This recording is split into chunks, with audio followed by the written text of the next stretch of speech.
from the banks of the Hudson River and the foothills of Bear Mountain is the site of the 2023 Collegiate Sprint Football Championship game as the second-seeded United States Naval Academy Midshipmen come back to West Point for the second time this season in a rematch against the top-seeded and undefeated Army West Point Black Knights. Alongside Jade McBride, I'm Justin Rock. So glad to have you with us here on this Championship Sunday. And before we continue on this Sunday afternoon, let's pause as we send it down to the field for the playing of our national anthem.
So fitting, the national anthem has been played, and we are just about ready for football on this chilly Sunday afternoon. But Justin Rock alongside Jade McBride. Jade, someone who has worked feverishly with this Army West Point sprint football team throughout the course of the year. What's it been like in practice leading up to this championship game on Sunday, Jade?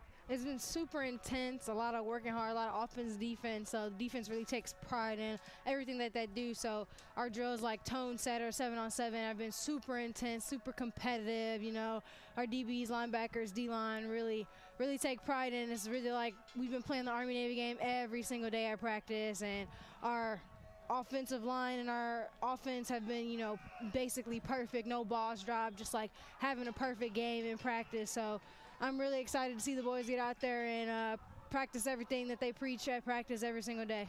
Now, this is the second meeting between these two teams this year. Army and Navy played a nail-biter at Michie Stadium back in early October, a game that wasn't decided until the final minute of the game, in which Arthur Lavallee ran in for the game's only touchdown. You look at the recent champions in the CSFL, a lot of Army, a lot of Navy. Navy looking for their third straight championship. Meanwhile, Army trying to take home their first title since 2019. So it'll be Navy to kick things off after they won the opening kickoff and elected to defer. Kobe Simeon picks it up off the turf and will be on the return. Takes it out beyond the 20-yard line, where he is brought down by Jake Walensky. And the Black Knights will start the game's first drive, first down and 10 at about the Army 27-yard line. The Black Knights led by their senior quarterback, Mikhail Willicke. Willicke coming into play here today, third in the league in passing yards, tied for third in passing touchdowns. Also has thrown the fewest interceptions in the league. Jade, what makes Mikhail so good? Mikhail's so good because, like I said in practice, practicing that perfect game, he really locks in on throwing that back shoulder, throwing that cross. He makes sure that his receiver's open at all time. He really looks to make sure that we have the perfect play, putting the offense in the best position to get those first down. You know, he's not going to throw a pass he does not think that he can complete. Scott Belleville on the pitch, able to break out towards the far side. A good chunk on first down for the Black Knights. It'll be second down and about 3. Upcoming from the 34. Belleville not normally a starter for the Black Knights on offense, but has received some time filling in for the two-headed monster of Henry Beck and Arthur Lavallee. Willicke Back to pass, throws left, able to find Balan, makes his first man miss, jukes back to the inside and out near midfield. An outstanding run by Maurice Balan, the former D1 player. You know, Maurice has been a great asset to this Army team. Like you said, coming down from the big team in his senior year, helping Army secure that first down, and just been super offensive threat this whole entire season. Another offensive weapon that they've brought to the team. Gain of 13. They hand it off to Lavallee, who goes up the gut and runs into a wall of white shirts. As a tackle made by Devin Martin, who had 12 of them the last time these two teams met. And the last time these two teams met, Arthur Lavallee, if game before that game, they certainly did after. Yeah, you know, Arthur, a freshman, but Army Sprint football, we have a lot of, we have a deep running back, you know, and Henry Begg, you know, Ryan, Arthur, you know, just that position group there is just threatening. So it's always next man up with us. So having Artie start, you know, but you never know, all of them are just amazing running backs. So having such depth at that position has really helped our offense this season. A gain of 1 at 2nd down and 9. Lavallee trying to cut towards the right-hand side. Able to pick up a few. Andrew Sawinski able to come up with a tackle for Navy. And the Black Knights will have 3rd down and about medium 3rd and 6 just from the Navy side of midfield. Army coming into play here today. 37% on 3rd down for the season. 2 receivers lined out far to the right. As Willicke and the Black Knight offense look back to the bench for signals. Now Devin Brown lined up wide to the near side. Lavallee to the right of the quarterback, Willicke. McHale takes the snap, fakes the handoff, throws it out right, finds Balan. He'll have it up for a 1st down before he's finally pushed out by Tyler Cox. 2nd time he's found Balan today, and both times they've picked up a 1st down. Balan didn't have a massive game the last time these two teams met, but they got him the ball a lot in screen situations, had 6 receptions that day. So 1st and 10 for the Black Knights from the Navy 41-yard line. 2-man backfield, Balan to the left, Lavallee to the right. They now hand it off to Balan, off tackle to the right-hand side. And he'll pick up a few on the carry. Jack Costigan entered play today, 7th in the league in tackles, able to come up with a stop for the Midshipmen. This is a Navy team that has had a solid season. 10-3 defeat to Army, their only loss, coming off another win last weekend against Penn, their 4th straight since the defeat against the Black Knights back in early October. Again, they hand off Balan, trying to cut to the right-hand side. And he'll be close towards the marker. And it'll be 3rd down and about 1 for Army from inside the Navy 35-yard line. So been a heavy dosage of Maurice Balan so far today, Jay. Yes. You know, there's a lot of offensive weapons that they have, and, you know, just utilizing everybody they have. So you have Maurice, you have Artie. You know, it's just so hard to pinpoint where the ball is going to go. You know, I would hate to be this Navy defense right now, just having the key in and all these type of players. Like I said, you got Henry and Ryan and all these other running backs that you come in, and got Devin Brown on the outside and Kobe Simeon, who's had himself a heck of a season. So it's really anybody's game, anybody's ball at this point. The only thing you do know is the ball will be in McHale's hand when it's snapped. One of the things Coach West has said throughout the year, they have an incredible faith in every running back in their running back room, including the freshman J.P. Ross. McHale Willicke fakes the handoff, throws it deep left side and incomplete. Overshot Scott Belleville down the near sideline. A real deep chance for the Black Knights, their first real deep ball opportunity of the day, and that time the throw carried a little bit too far towards the sideline. The slow developing play. Belleville had one-on-one coverage down the near side against Mitchell Waters, who picked off Willicke the first time these two teams met back in October. So 2nd down and 10. Ball at the Navy 30-yard line. This is the first drive of the ball game. Willicke pitches it out right side. Balan's got some space, has some room inside the 20 and down near the Navy 15-yard line. It has been a heavy dosage of Maurice Balan on this opening drive on the ground and through the air. And so far, so good for the Black Knights. You know, converted for a first down 3 times right now. It's been the Maurice Bellon show, but like I said, at this point it could be anybody's game. You never know who's going to get the ball. You know, they got Arthur in the backfield also, so. Got Lavallee to the left of Willicke. Bellon in the slot left-hand side. Willicke back to pass. Throws it towards the right side of the end zone and incomplete. Looking for Scott Belleville again, but that throw had a bit too much air underneath it. And it'll be 2nd down and 10 for Army at the Navy 17-yard line. Looked like that throw just maybe slipped a tad bit out of Willicke's hand as he let it go. You know, you said Scott not normally a starter, but, you know, really showed up this week during practice, you know, really showed that he can be that go-to guy for the defense. As you see, Mikkel having such faith in Scott to go out and get those balls, giving them those deep balls. Caught a touchdown earlier this year on a fake field goal. They hand it off left-hand side. Lavallee is tripped up. The ball goes spiraling out of his hand and near the near sideline. But they rule Lavallee was already down, and it'll be 3rd down upcoming for Army.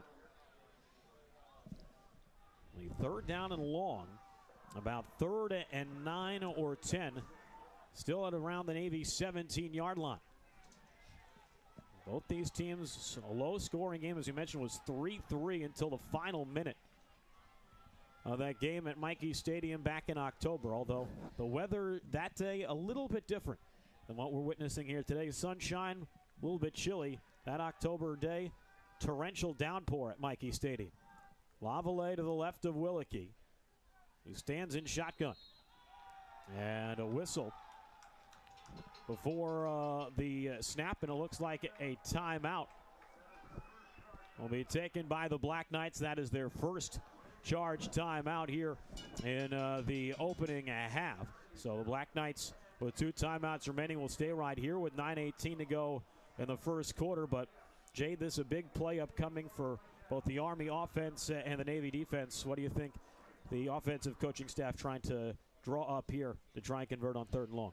You know, working with Coach West for these last 2 years has been an amazing experience. But if I know anything about Coach West, I know he's going to go for it. You know, never been afraid to, you know, put the ball in his quarterback's hands. And, you know, Coach Sala, his offensive coordinator. So I definitely know that they're going to come out here and score. But, you know, even if they don't get it on 3rd down, they have a great freshman kicker, Alex Perrine, who's been showing up, you know, kicked a 43-yard field goal in our first game against Mansfield. So has the utmost faith in Alex. So, you know, but I know that this offense is going to go out there and score touchdown every chance that they get. So I'm looking forward to that cannon going off in the next couple seconds here. Now the cannon has made its way down for Michie Stadium yesterday. And Army's 17-14 win over Holy Cross, their 2nd straight after that thrilling win against Air Force a couple of weeks ago. So 3rd down and 10. Lavallee to the left of Willicke. Takes the snap, looks right, throws right. He's got his man Simeon towards the end zone. He dives. Is he in? No, he's marked down just a yard shy, but it'll be a 1st down for the Black Knights. A beautiful play call.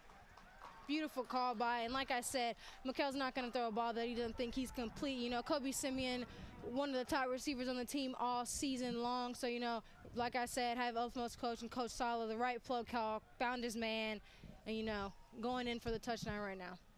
Simeon had just 1 catch in the last 4 games, making a big impact converting on 3rd down there. Willicke hands off Lavallee up the gut, trying to push towards the end zone, and he's in.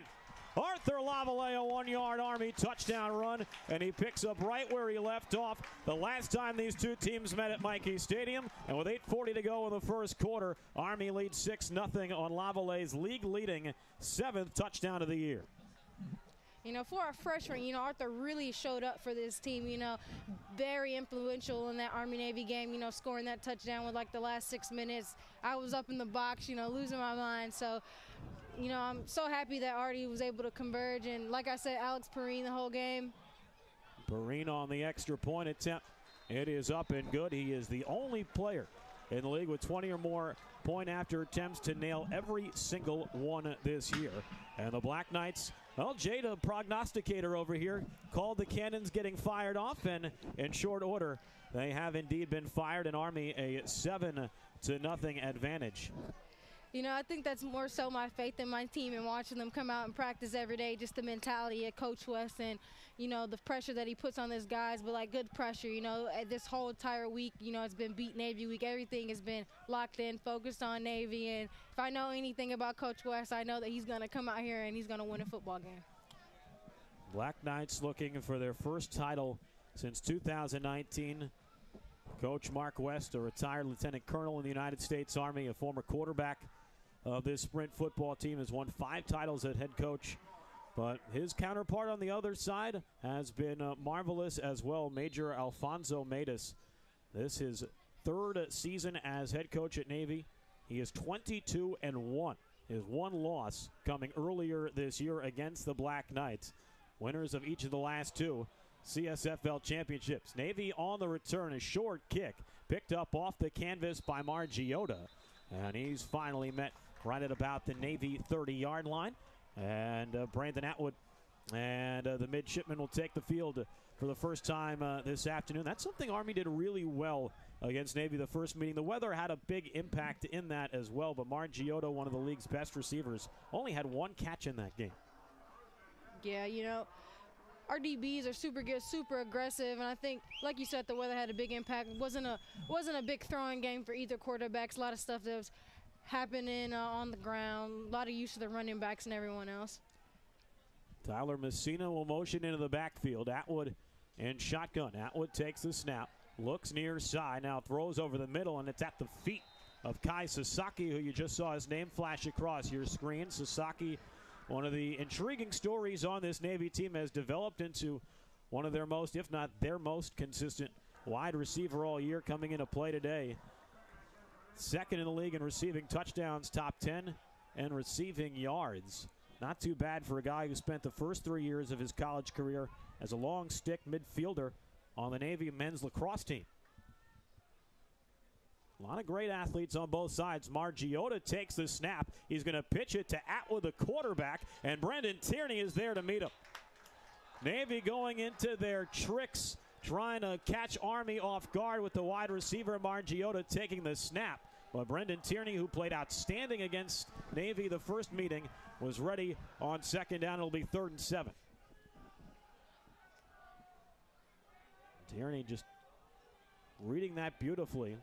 Lowered his head, made the clean hit on the All-League first team member from a season ago. That one out of Gentry, Arkansas. He's in shotgun. Messina to his right here on 3rd and 7.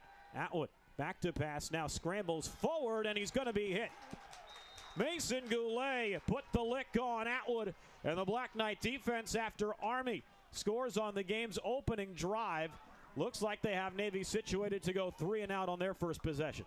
Man, I really just wish you guys could be at our practices and see how hard the defense plays. You know, like I said, they were treating their own teammates as like they were Navy, you know, hitting hard hits, you know, it was times Coach West had to tell them, calm down, you know, these are your brothers, you gotta. So I'm not surprised that Coach Sessa has them out here, you know, trying to go 3 and out. Joseph Moran will punt it away for Navy. A fair catch called for by Ben Deloitte. And Army will start their second drive at their own 30-yard line with 6:54 remaining here in the opening quarter. But an outstanding start for the Black Knight defense, who came into play today allowing, no, this is not a misprint, under 4 points per game. Put that in perspective, they have only given up 2 touchdowns really all year. It was against Penn on Friday, September 29th, and then 1 late touchdown last week on the road against Caldwell. Something Caleb Self said on our broadcasts all year. This Black Knight defense, points are non-negotiable. Yeah, they do not score, you know, like tone setter, where, you know, offense versus defense and things like that. You know, they make it a point to talk about the offense will not convert on 3rd down or whatever the situation is. So like Caleb said, you know, points are non-negotiable. If it was possible, they would want that scoreboard to say 0 the entire game, and they take pride in that. And Caleb, a medically retired former safety on this Sprint football team, and this is final game as his Sprint football player for Army West Point. Wanted to be on the sideline with his brothers Hard to argue with that when you hear that from the head coach. Arthur Lavallee able to crawl forward, able to somehow snatch up some extra yardage on that play after an incomplete pass on first down. So it'll be third down upcoming for the Black Knights. About 8 yards to go from the 32 or 33. Army converted a couple of third downs on that opening drive. Willicke with Lavallee to his left. Looking to the sideline for some more signals. You see Kyle West, the son of head coach Mark West, as well as Kelton O'Kasich, holding up those placards on the near side. Willicke fakes the handoff, throws it deep down the left side, looking for Devin Brown. And did he make the catch in bounds? No, he did not. Double coverage along the near side by Seamus Carrasco and his brother Dante. And a great effort by Willicke looking for Brown along the near side. Looked like Devin brought it in, but just didn't have enough space to get a foot in bounds. So dueling 3 and outs after the Army game-opening touchdown drive. So here is Perina to punt it away with Dante, or rather Nadir Mlendi, back to receive for Navy. A 23-yard punt, and that one has been blocked. Navy blocks the punt, picked up along the far side, and they'll get into the end zone for a touchdown. Tyler Cox picked up the blocked punt and brings it into the end zone for 6. And Navy answers up magically, and it's a 7-6 game with 5:48 to go in the first quarter. You know, these Army-Navy games so situational. You never know what can happen. You know, great play by that Navy defender right there. It's hard to tell who blocked it. Might have been number 94, Ulrich Williams. Either that or number 24, David Niski. And now the midshipman for the point after. It'll be Michael Golden to try. A hold down kick on its way, and it is good. A block punt touchdown recovered by Tyler Cox. It looked like David Niski came up with the rejection, and Navy has drawn even here with 5:48 to go in the first quarter. A colossal block punt. I believe that's the first time Army has had a punt blocked all season. I can confirm that is the first time. An incredible job by Navy getting pressure on the front, and now the Black Knights trying to regroup before getting the ball back with 5:48 to go in this first quarter. And amazing how things can change on a dime. Black Knights going the length of the field on their opening drive. Score a touchdown. Navy goes 3 and out. And then Army, a 3 and out before a block punt touchdown. Draws the midshipmen all even. So it'll be Golden to kick it away. Kobe Simeon and Scott Belleville back to receive for the Black Knights. It'll be Simeon from about the Army 6-yard line. Out across the 20. Spins his way out near the 30. And he'll get out just a smidge beyond the 30-yard line. An outstanding return for Kobe Simeon. And the Black Knights with good field position start their third drive of the afternoon. Army, a bevy of talented different return men. They have the ability to go too. The Simeon guy who has only had 3 kick returns on the year coming into play today. A long return there. And Mikhail Willicke and the Black Knights offense back out on the field here with 5:40 to go in the period. Yeah, they change that backfield on kick returns so often. You know, normally you got Ben or you got Cade or, you know, all those guys are ready to go at a moment's notice. Willicke takes a snap. They hand off Balan going right. And David Niski again all over it. David Niski, one of the outstanding defenders in this league. All-league first team last year. Was the reigning league defensive player of the week. Comes up with the stop. And a gain of about 1 brings up 2nd and 9. Ball at the Army 32-yard line. Still have not seen Henry Beck in this ball game today as Lavallee to the left. The handoff or fake the handoff, low throw to Belleville. And probably better for Army that he couldn't hang on. Might have been a loss on the play. as Tyler Cox was there on the coverage for Navy. So it'll be 3rd down and long. And after the Black Knights seemed like they were churning up yardage with each play on that opening drive, had some hiccups here on these last 2 possessions. Yeah, you know, these games are such a momentum shift. You think one team's got it and then the other. So, you know, it looks like the Navy defense has really brought it after that shocking first score on the first drive from Army. Brown motions into the slot. Willicke steps up looking to run under pressure, and he's not going to get the first down. Niski was there to get him alongside Devin Martin. It won't be a sack. It'll be about no gain on the play, maybe a gain of a half a yard. And Army will have to punt it away for the 2nd straight possession. You know, I really think that Navy defense took that first score super personal. You see how they're out right now. You know, Niski especially, you know, taking that personal. About 3 tackles, 3 and out for Army. And Lemdy back to receive for Navy, as Perrine will try and punt it away from inside his own 20-yard line. We'll see if Navy can get there again. Not this time, as this punt takes a Navy bounce towards the far sideline, back towards midfield. And Army will down it just shy of midfield. James Windsor there to touch it down. And so Navy's offense back on the field here with 4:19 to go in the first quarter. Navy went 3 and out on their opening drive. Brandon Atwood trying to get the ball through the air a few times. Also went with a little bit of trickeration, snapping the ball to the wide receiver and pitching it to the quarterback. Without Victor Otero, came into play today, 7th in the league in rushing yards. Did not see him in pads during warm-ups on the field. Atwood rolling out near side under pressure, trying to scramble back towards the other end of the field, able to get away and then trips over his own foot. Just shy of the Army 40-yard line. It'll be enough for a first down, but Atwood might have been able to pick up even more if the turf monster didn't grab him. Went all the way to the near side and then cut all the way back against the grain before maybe tripping over the feet of Chris Stumpf, the wide receiver, trying to block. So Navy with their first play from scrimmage in plus territory today. Messina to the left. They fake the sweep to the receiver. They hand off to Messina, and Messina gets swallowed up in the belly of the Army defense. No gain on first down.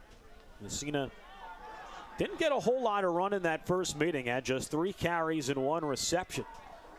No, that first meeting was all the Victor Otero show. You know, he had about 1 touch every drive that the Navy offense had. So really disheartening to not see him in pass today and see him injured. Yeah, that's the always unfortunate part of the game is the injuries. Several players unavailable on either side today. Atwood in shotgun, 2 receivers to the near side. Atwood a handoff up the middle. Maybe a small gain on the play. Back near the 40-yard line. So it'll be 3rd down and long upcoming for Navy. As it appeared Ryan Rast had a hand on that stop. Looked like maybe Manny Walt, the ball carrier on that last play for Navy. So 3rd down and 9. Navy coming into play today, 51% on 3rd down. They did a good job on 3rd down the first meeting. They were 10 of 17 on 3rd down. And we're unable to get inside the end zone. 3 receivers bunch near side. Atwood back to pass. Under pressure. Rolling away from Gelati. He's got to try and get away again. Somehow does. Rolls out near side. Fakes the pass and finally pushed out of bounds near the original line of scrimmage. Outstanding work by Brandon Atwood to keep that play alive. An even better pursuit by the Black Knight defense to refuse to allow him to get away. I thought Gelati had him in the backfield. And again, Atwood, so shifty. Able to sneak away from the linebacker and reigning league defensive player of the year. Excellent work. Looked like Brendan Tierney was the one who got there. So Navy will punt it away with Joseph Moran. Deloitte back at the Army 10 to receive. Moran trying to pin him deep. Deloitte will catch it at about the 10 and is immediately walloped Oh my goodness, a powerful hit by a guy who normally plays offensive line. That is Liam Brown, an all-league first-team offensive lineman from a year ago. And Brown proving, hey, if you need me on the defensive line, I'm available as well. And a buzz in the crowd after that wallop. Deloitte made the catch, and before he could make a plant to try and get the man to miss, he was driven into the canvas. Army calling for another player to come along the near sideline. The play clock down to about 17 seconds.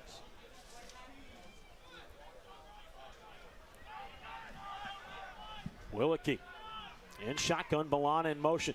They pitch it to him.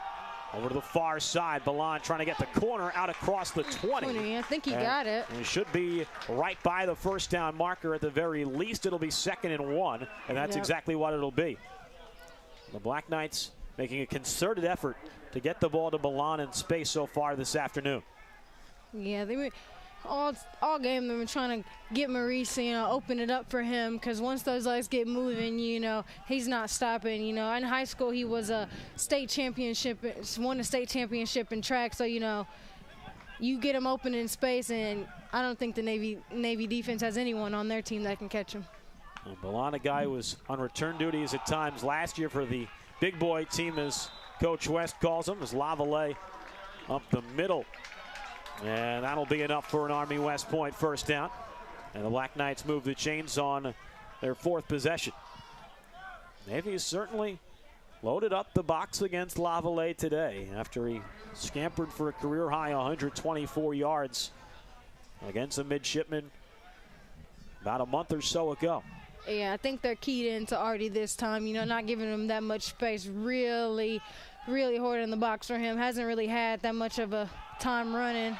And another example there, as immediately popped in the backfield by Angelo Lube on the handoff to Lavallee.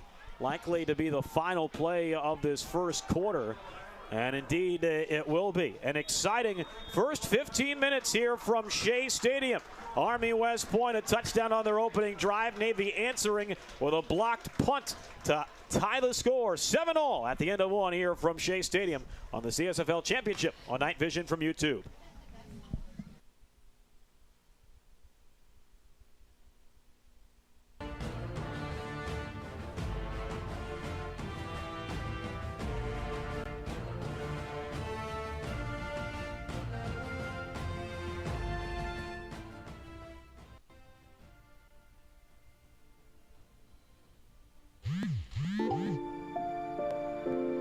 At the United States Military Academy, you're on the team from day one.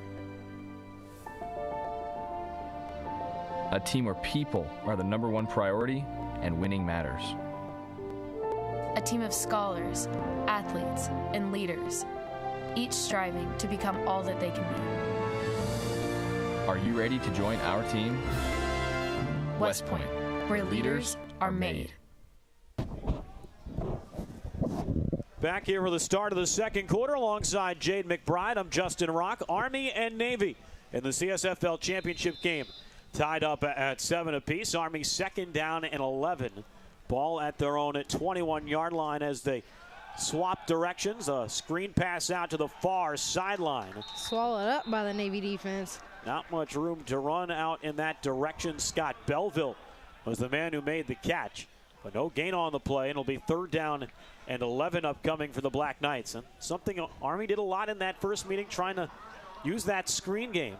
But in that situation, Navy defensive backs ready for the task. So here's 3rd down and long for Army.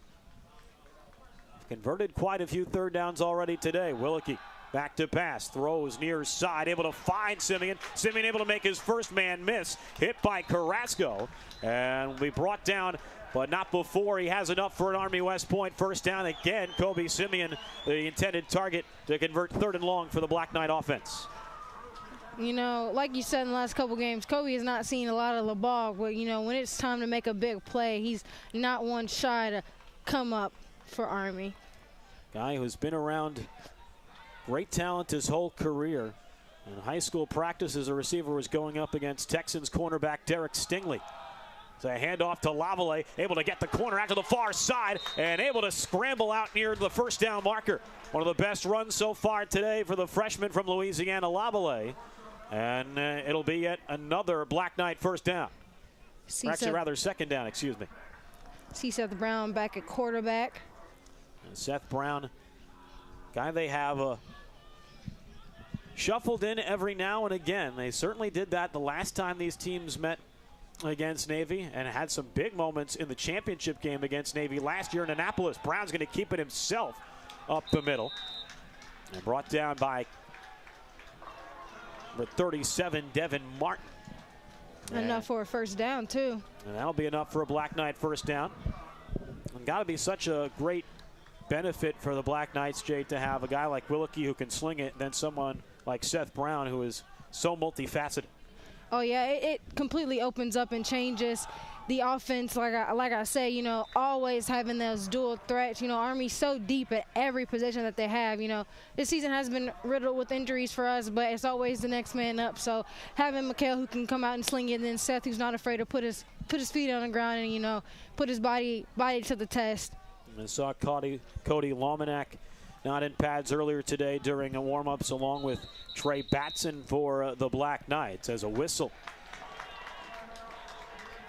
And a timeout taken by Navy. That'll be their first charge timeout here in the first half. So both teams with 2 timeouts remaining, 12:37 to go in the second quarter. Army and Navy tied up at 7. Look back at that block punt from the Midshipmen. Really turned this game on its head. David Niski with the rejection, and then Tyler Cox picked it up at the 11-yard line and able to sneak past Christian Denisio and enter the end zone for a Navy touchdown.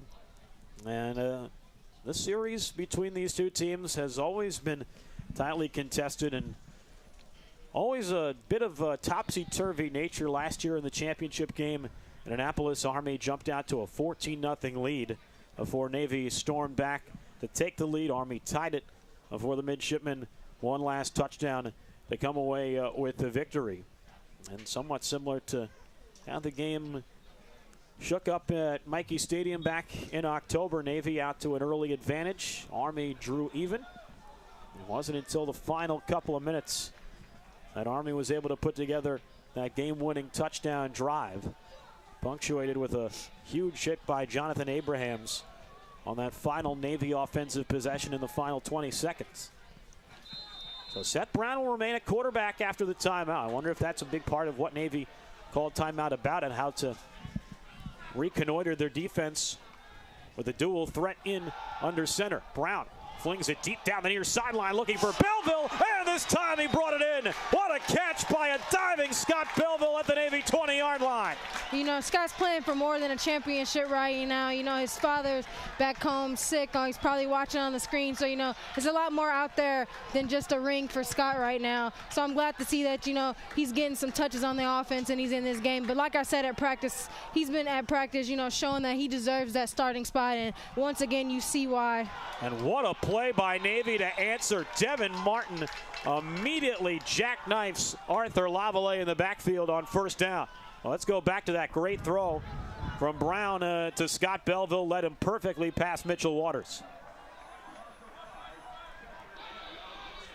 But a big loss on first down. And Army backed up near the 27-yard line. A loss of about 5 on that first play on first down. 3 receivers out to the near side for Army, tied at 7.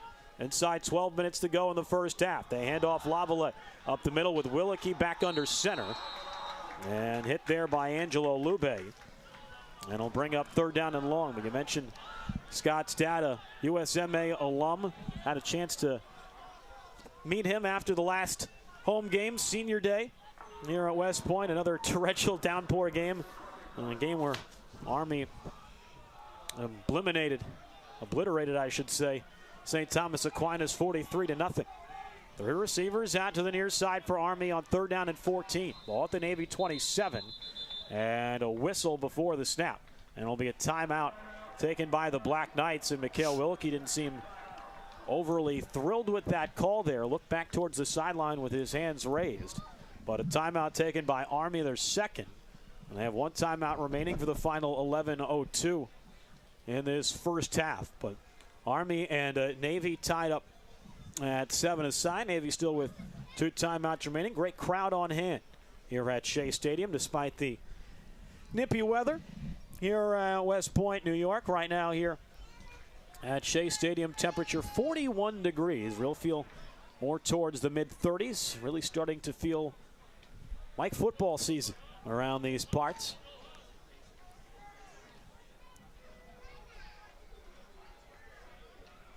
The Black Knights out of the timeout, 3rd down and 14. Balan, Belleville, and Simeon stationed out to the near side. Devin Brown out wide left. And Lavallee to the left by the Florida native Willicke. Takes the snap, back to pass. Throws over the middle. He's got Balan, and he's table-topped short of the first down marker, right near the 15-yard line. It'll be about a gain of 11 or 12. And Army's going to bring the field goal unit out to try and regain the lead. You know, Alex Perrine, a freshman, has been having himself a really great season. Not uncharacteristic to see him hit something. He hits it like this all the time in practice, but let's see if that block kick shook him up a little bit. So it'll be about a 34-yard field goal from the far left hash. The lefty lets it fly, end over end kick, and it is good. Just inside the near upright, Alex Perrine drills his 5th field goal of the year, and with 10:17 to go in the second quarter, Army has regained the lead. It's 10-7. Out of Alexandria, Virginia. That's something I talked with Coach West about earlier this week, and something over the years for this Army sprint football team is they really haven't had a full-time punter. They've had full-time kickers in the Abercrombie brothers over the years, but never really had a full-time punter like Perrine. They had guys like Justin Fitzgerald serve as the punter, had Zach Shaver do it earlier this season as well. But to have Perrine, a guy who can really impact the field position games, you see that huge hit laid down by Jack Costigan on Balan. And thankfully, Maurice quickly was back up on his feet. Yeah, Alex was a walk-on, originally a punter turned kicker when Coach West deemed him, ready for the job. Showed that he actually could kick during the tryout. Coincidentally enough, his sister is a senior at the Naval Academy, so it's some bad blood in the household right now. But, Alex, more than he'll... Margiota on the return out beyond the 40-yard line. A great return for the Navy receiver. And the Midshipmen with great field position to start the drive. We asked him when he first came out as a freshman, why didn't you go to the Naval Academy? He goes, Navy just wasn't for me. And he also said, I don't really like to swim. You know what? Sometimes honesty pays off, although he will certainly have to endure survival swim class at some point during his tenure here at West Point. Atwood, pitch out near side, bobbled, and at the last second held onto before being wrapped up by Sullivan. Is Luke Wagner, the backup quarterback for the Navy Midshipmen. Wagner has appeared in 6 games this year, spelling Brandon Atwood, a junior from Edmond, Oklahoma. A 1-yard gain there, and they'll bring up 2nd down and 9. Inside 10 minutes to go in the half. Messina to the left of Atwood. They fake the handoff, throws it out near side and incomplete. Try to throw a quick little slant to Chris Stump, but Brahim Swanson had him covered like a blanket, and even if he made the catch, didn't have much in terms of yards to gain. Brahim Swanson has been having himself a really great season at that DB position. He's really not let too much happen on his side of the field. Had a season-high 7 tackles against Navy the first meeting, and also broke up a pair of passes and has added 1 to his ledger here in the first half today. 3rd down and 9. 2 receivers out far side. That is Long and Margiota. Atwood takes the handoff, looks towards the right side, finds his man, and it'll be right near the first down marker, and it will be enough for a Navy first down, able to get it to Margiota.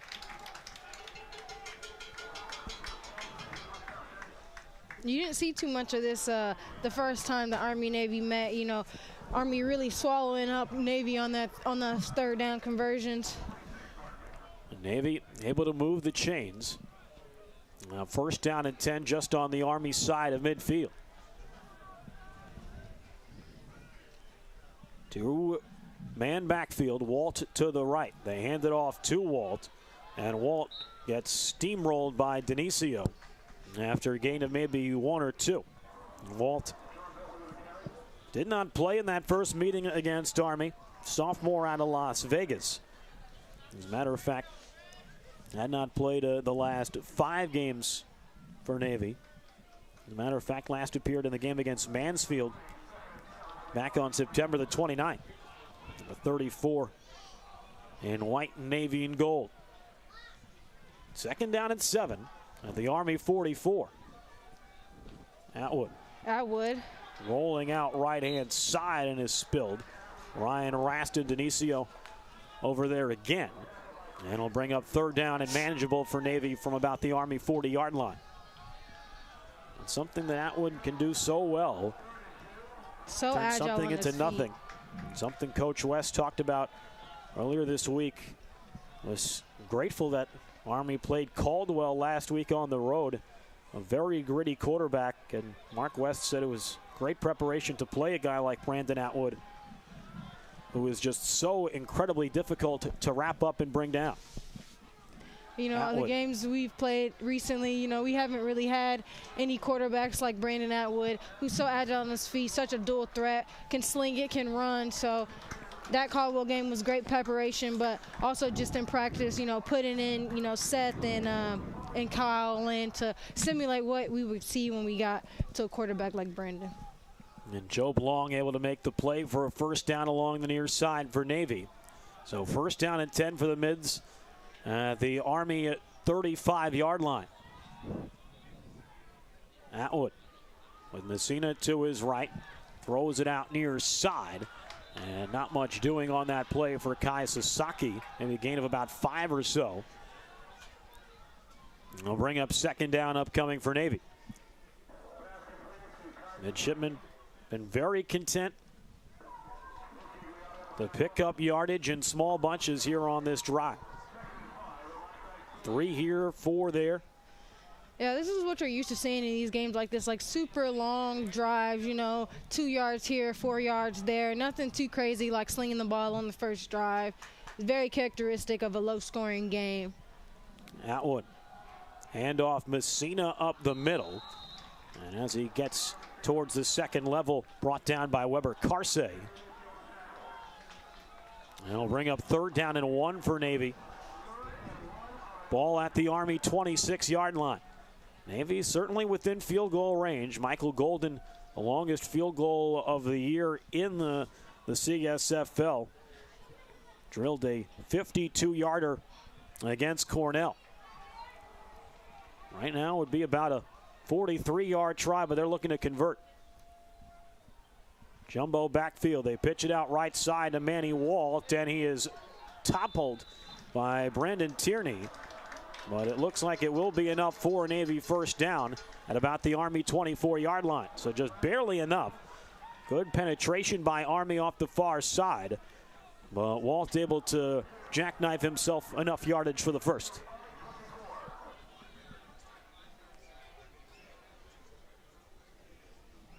Walt been a big part of what the offense has done today for Navy. See Hunter Genix and Devin Martin playing both sides of the ball, serving as a lead blocker there. Atwood, handoff up the middle, Messina. However, Carsey, Christian Dionisio quickly there to wrap him up with 5 minutes remaining here in the first half. Army a 10-7 lead. Justin Rock alongside Jade McBride. Thanks to all of you tuning in here on Night Vision from YouTube. The CSFL Championship game. A big thank you to all of you who have tuned in throughout the course of the collegiate sprint football season. Tarse and Denisio, James Windsor in there as well. Army, so many gifted players on the defensive side of the ball. Atwood fakes the handoff, throws it deep left side, and an incomplete pass, and it's going to be pass interference. Jonathan Abrahams dragged Margiota to the grass, and that's going to be pass interference on the Army defensive back, and Navy will get a first down. Yeah, you know, this is a characteristic of what you tried to see the first time. You know, a lot of penalties in those games, which uncharacteristic for both teams. You know, both teams not too much of having those yellow friends out on the field for them.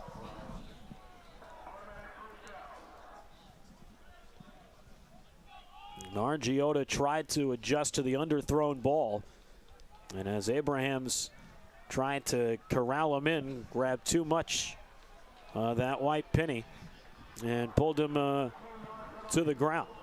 Yeah, you mentioned, Jay, there were plenty of penalties in that first game, particularly in the first half. Navy had 7 penalties called against them for 70 yards. Army was 4 for 34 in that game. One of the first penalties we've seen at all throughout the course of this afternoon. But Navy now with first down and goal at the Black Knight 8-yard line, a chance to take the lead for the first time today. Navy inside the red zone this year. Scored touchdowns on 22 of 32 drives. Atwood. They fake the handoff to Messina. He's got open space to the left side. And is he in? Yes, he is for a Navy touchdown. Brandon Atwood takes it in for 6. And for the first time today, Navy has the lead. It's 13-10. For Atwood, his 5th rushing touchdown of the year. You know, you're going to see a lot of that from Navy, you know, faking to the running back and having Atwood on his feet. Such a good running quarterback.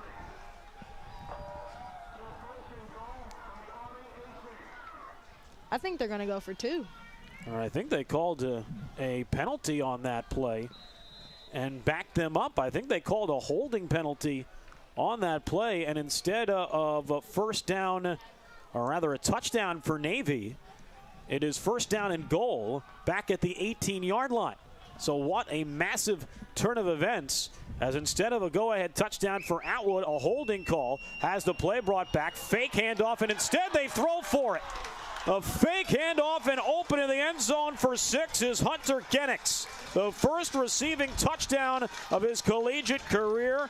And Navy, if at first you fail, try again, have taken a 13-10 lead with 4:13 to go in the first half. Genix, who's come on as a blocker a couple of times already today, was not picked up on the play action pass. So Golden for the extra point try.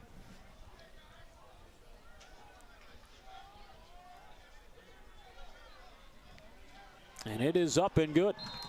And for the first time today, Navy has taken the lead. A 14-10 advantage with 4:13 remaining here in the first half. Let's take a look back at that touchdown. Excellent play by Atwood. Kept it in Messina's chest for just long enough to get Mike Sullivan to bite. And Genix able to get behind Sean Cupp for 6. Atwood with his 15th touchdown pass of the year. Him in a play today, 2nd in the league in touchdowns through the air. And now for the first time today, the Black Knights will get the ball back trailing. A rarity for them throughout the course of the season. I think this is the first time they've gotten the ball trailing this whole season. So very interesting predicament for the Army sprint football team to be in. But and the last time Army trailed was in the second quarter. The last time they played Navy, Midshipmen jumped out to a 3-0 lead. Army didn't tie it until Perrine's field goal with a minute and a half to go until the locker room. It's a bit of a short kick along the far side taken by Belleville. Trying to cut it back to the other side of the field before he's finally brought down shy of the 40-yard line by Tyler Cox. Good return from Scott Belleville. And Army will start the drive with 4:05 to go here in the first half. You know, Scott's really shown up big for this Army offense this game.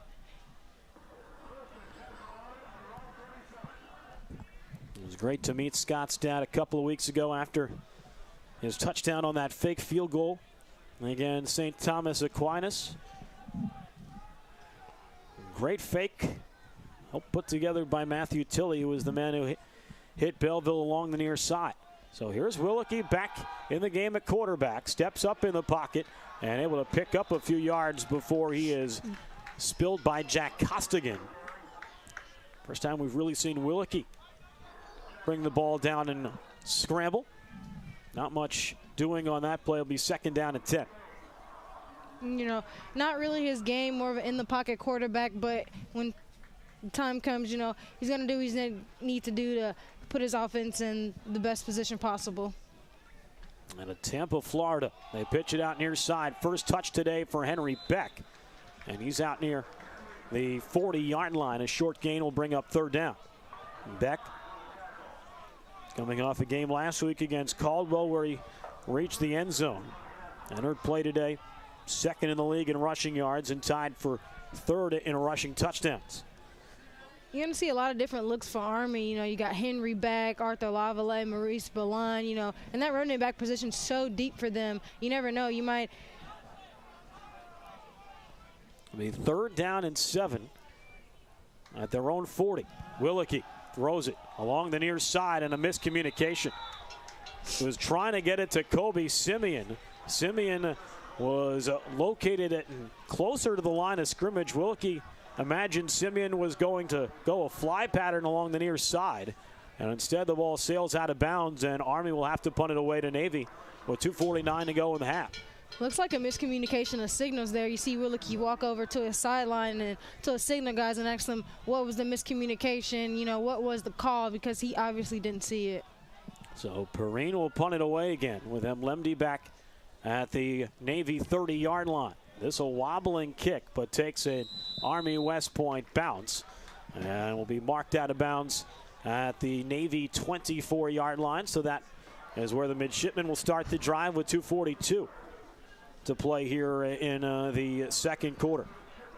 Navy a 14-10 lead, able to take the lead on the 18-yard touchdown pass from Atwood to Genix. First touchdown for Navy offensively against Army this year. First touchdown today on an 11-yard block punt return from Tyler Cox. So Brandon Atwood back out for the Navy offense, trying to make this a 2-score game before the half.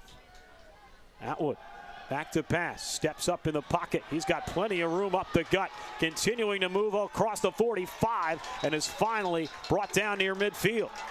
Army West Point brought pressure off the edges, and that allowed Atwood plenty of room to leave the pocket up the gut. And now all of a sudden Navy in motion out near midfield. Atwood, they fake the handoff, keeps himself again up the middle, and is brought down. Lower body tackle by Sean Cuff and Brendan Tierney. And Navy just oozing confidence right now as they've picked up first downs on each of their first 2 plays of the drive, already up to the Army 38. You got to wonder what the Army defense is going to do right now. You know, switch some of their game plan. You know, Atwood just out to the far sideline. And a catch made by Margiota. Jonathan Abraham's able to bring him down. You know, Atwood just running all over this Army defense right now. I got to wonder what Coach Sess is going to do, you know, faking that pass to the running back and him just keeping the quarterback heat right now. One of the big things that Navy has done well today, they ruled that actually an incomplete pass, saying Margiota was out of bounds. So it'll be 2nd and 10 back at the 39. But one thing Army did extremely well in that first meeting was getting a ton of pressure on Atwood. And it felt like Ryan Rast, Mason Goulet were consistently in the backfield creating havoc. Navy has done a good job keeping them at bay so far this afternoon. Atwood rolling right, pitches it out right-hand side of Messina, tried to cut inside before he's speared by Goulet. And it'll be 3rd down upcoming for Navy and about 6 or so yards to go. Navy with 2 timeouts remaining. Army with only 1 left here in the final 95 seconds of the first half. Army jumped out to a 7-0 lead. A touchdown run by Lavallee. Navy tied it on a block punt before a Perrine field goal gave the Black Knights a 10-7 advantage.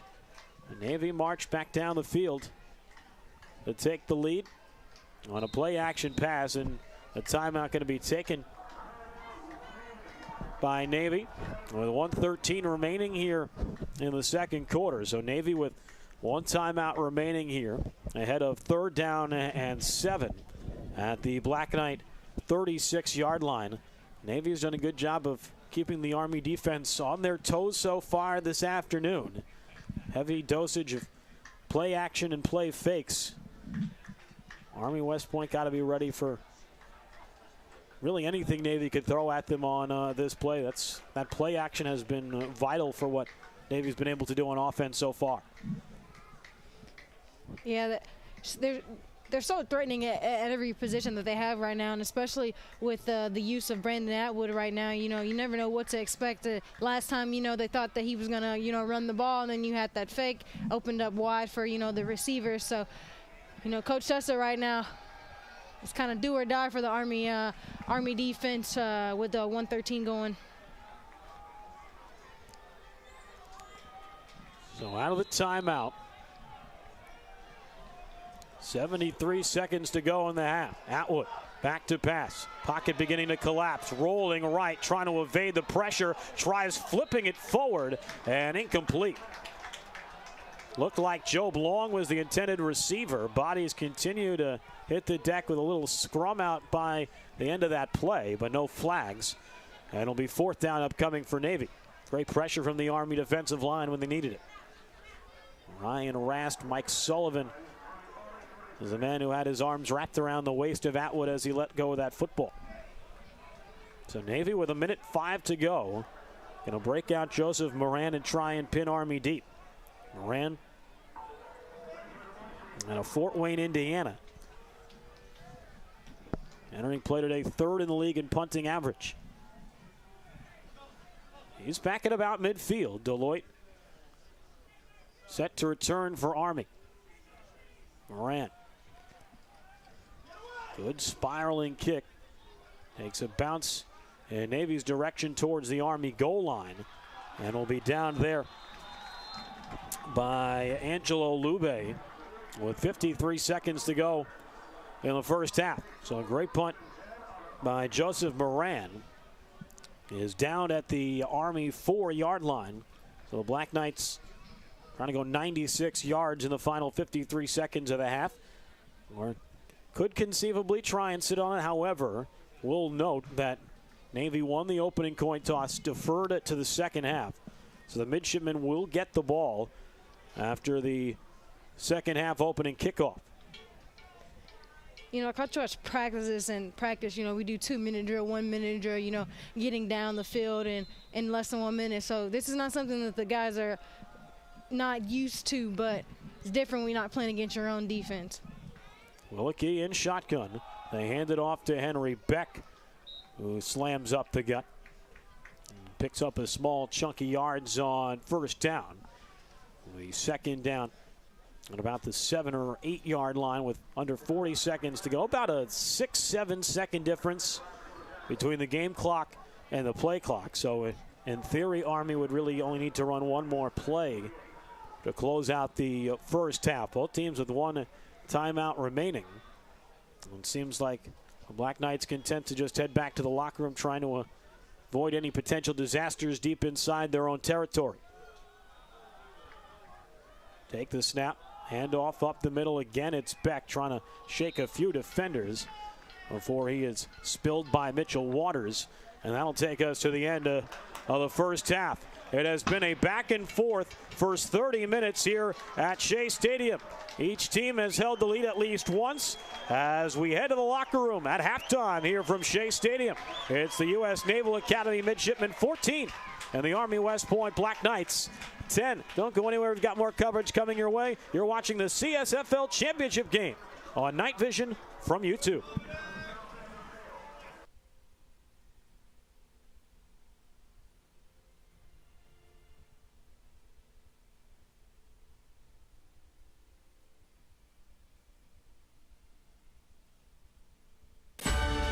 Attention veterans, you can shop tax-free for life.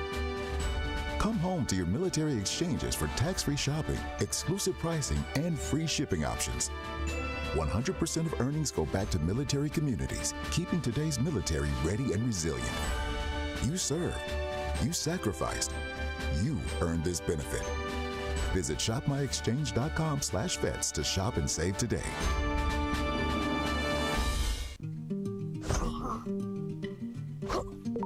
He may not turn out to be a black belt or play Carnegie Hall.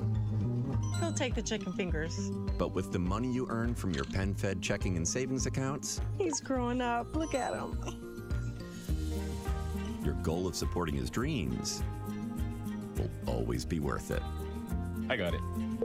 PenFed's got great rates for everyone.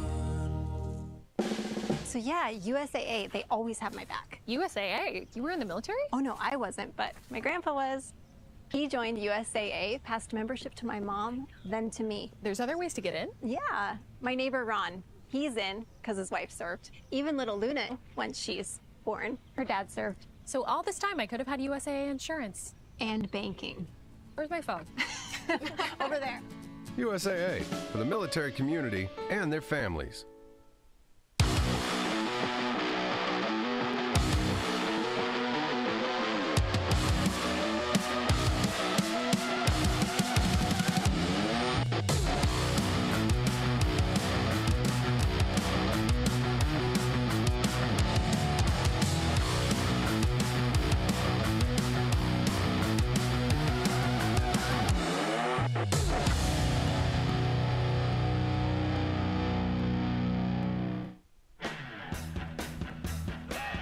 Meet the Chevy ZR2 family.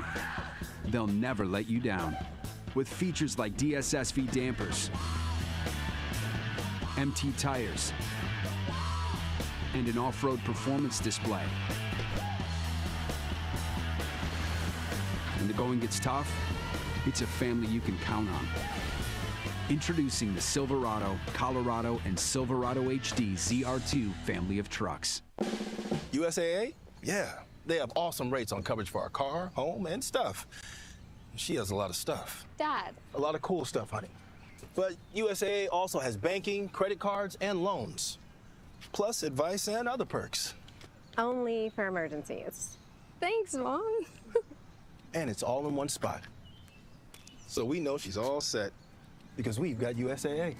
USAA, more than you might think, for the military community and their families.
Second half going to get underway momentarily back here at Shea Stadium. At the half of the CSFL Championship game, Navy a 14-10 lead on the Army at West Point Black Knights. As we take a look back at some of the highlights from the first half, that big pass from Willicke to Kobe Simeon helped set up the first touchdown of the ball game. Arthur Lavallee from 1 yard out gave the Black Knights a 7-0 lead after the game's opening drive. Army's defense then forced Navy 3 and out, in part thanks to one of these big plays, but Navy able to start chipping away a blocked punt.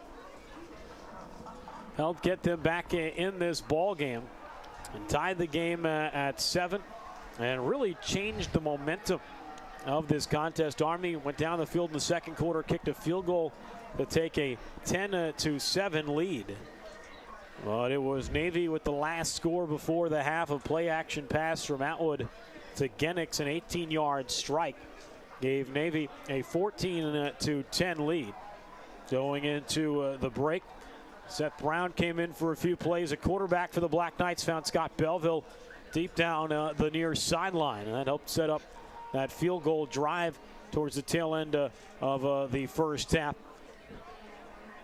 But it was this feat from Brandon Atwood to Hunter Genix that gave Navy its first and only lead so far tonight. And that's the only lead they've needed to this point, as they hold a 14-10 advantage going into the second half. Navy won the opening kickoff, and this is the play of the game really right now. That block punt by David Niski, returned by Tyler Cox for a Navy touchdown. That tied the game at 7 in the first quarter, but Navy won the game's opening coin toss, elected to defer.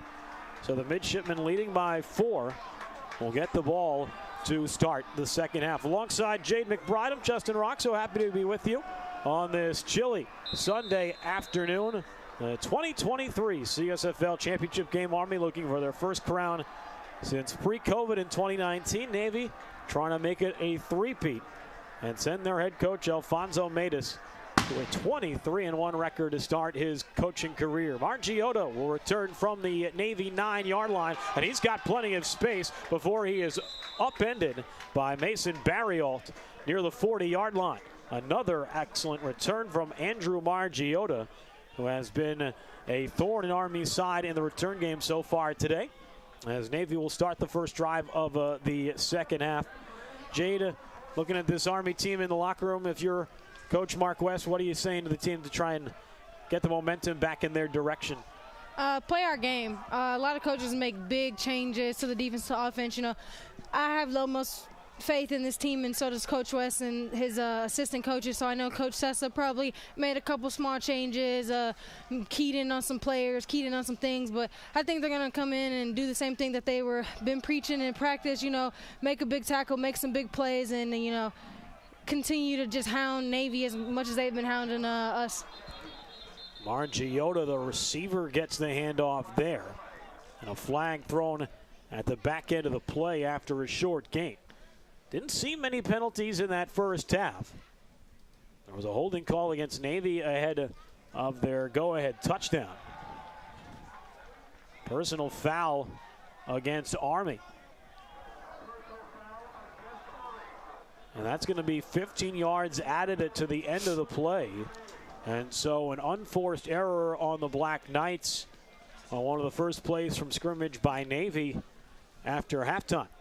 Definitely not what you want to see coming out of the locker room, trying to shift the momentum in your direction.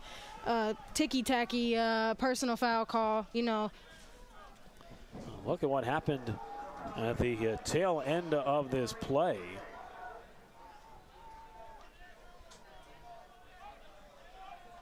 Don't really see much happening there.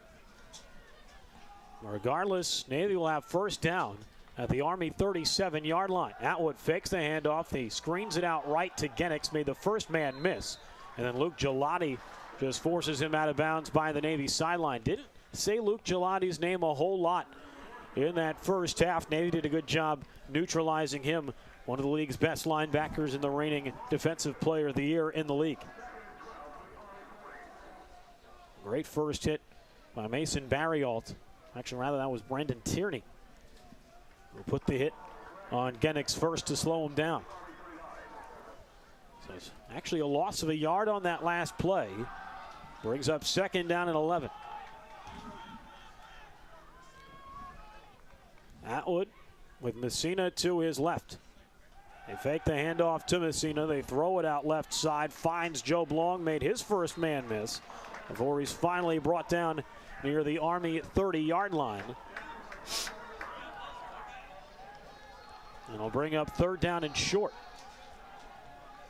Navy making some substitutions. Interestingly, Margiota, Messina, Joe Blong, and Chris Stumpfall heading over to the midshipman sideline ahead of 3rd down and 3. Hunter Kenix, Manny Walt. Some of the skill position players in right now for Navy ahead of 3rd and 3. Gotta wonder what Navy's cooking up right now, taking some of their heavy hitters out. Devin Martin, an extra blocker, the linebacker, and they're going to end up being backed up 5 yards as a flag has been thrown. Haven't seen an official call yet.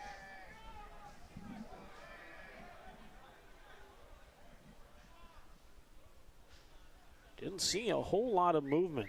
Maybe a little bit there from Manny Walt right before. And it is indeed a false start against Navy. And that'll make it 3rd down and 8 back at the 36-yard line. So it didn't look like Rast went enough into the neutral zone to warrant a flag. And so Navy, with the mistake, backed up 5 yards. Creates a longer 3rd down situation. If you're both teams really want to limit the number of penalties you got right now at this point in the game, it's anyone's game, and any one penalty could shift the momentum and end up in the score for the other team. Atwood rolling right, trying to set his feet. Now spinning back towards the other end of the field, looking for a blocker. Flings it deep down the left side, and nobody's home. Tried to get it to Chris Stumpf, but a late flag has been thrown. Brandon Atwood is slow to get up, and it seems like this is going to be a late hit on the quarterback, and Navy is going to move the chains ahead of 4th down and 8. I don't think it's a late hit on the quarterback. I think that was the hit on, I think, Gigliotti back there when he was chasing after Atwood. Yes. But I think they might offset the penalties and replay the down. We'll see what happens. The officials discussing over the near side of the 50. Well, certainly a flag back near where the pass was thrown. There was an original flag when Atwood was fleeing, and then a second one from the sideline ref over here after the late hit on Atwood. So they might decline and offset each other, but I'm going to have to wait for the official word. You can see the officials trying to converse with the Army bench. There's a block in the back on Navy that has been declined. So there was no late hit on Brandon Atwood, although he was a little bit slow to get up. Let's take a look back at that play, and you see the block made there by Roy King on James Windsor. That was the penalty there. You saw the flag come out right before Atwood threw the ball. It was a hard hit, but didn't seem to be a late one on the Navy quarterback. So the midshipmen will have to punt it away from plus territory. Again, there's drive stalls just on the Army side of midfield. Moran trying to pin Army deep again. Did so in the final minute of the first half. This a big bouncing ball up along the near sideline.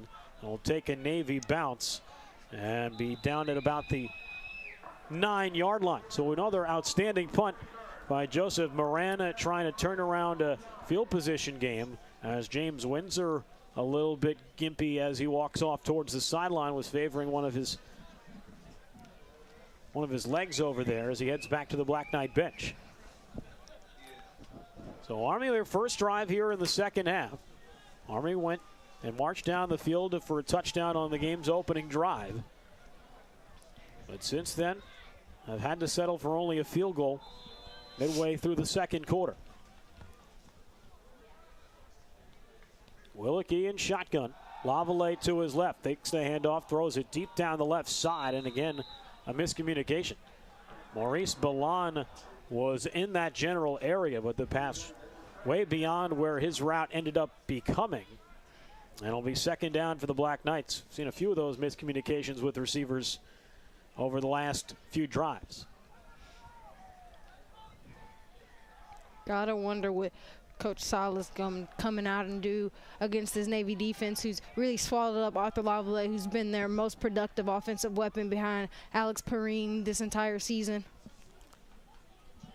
Lavallee to the right of Willicke as he takes the snap. Hand off to Lavallee into a massive humanity up the middle. And a short gain will bring up third down and long for West Point.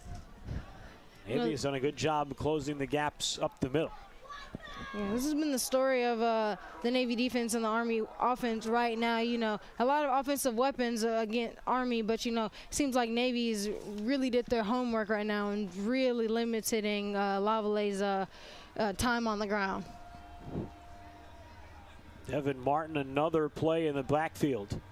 He has been everywhere just like he was a month ago at Michie Stadium. Willicke deep down the left side looking for Simeon, trying to readjust his route, trying to make the catch, and they say he did not. Outstanding job by Simeon to adjust to try and make a play on that ball and even have a chance. But it'll be fourth down upcoming for the Black Knights deep inside their own territory, and they'll have to bring out the punting unit. You know, that crucial miscommunication on the first play of the game is really hurting Army right now. You know, not having your receivers where they need to be and the miscommunication from the quarterback to them is really hurting them in their offensive drives right now, you know, because it's really a two-play series instead of a three with those miscommunications happening right now. It seems like Willicke's struggles have started right around the time that Army went to the bench and brought in Seth Brown for a few plays as Mlemdi juggles and makes the catch. Was bumped by number 44, Brandon Castro, on the catch. And the official's going to get together to determine whether or not it's an infraction on Army. Mlemdi was backing up to try and catch it. He did call for a fair catch. Didn't look like Castro was trying to hit him, but it seemed like they ran into one another, and that's why Navy was looking for the call. I don't think it's going to come. Mlemdi called that fair catch. I think that bobble by Mlemdi was what created that hit as Castro was preparing to potentially chase that football.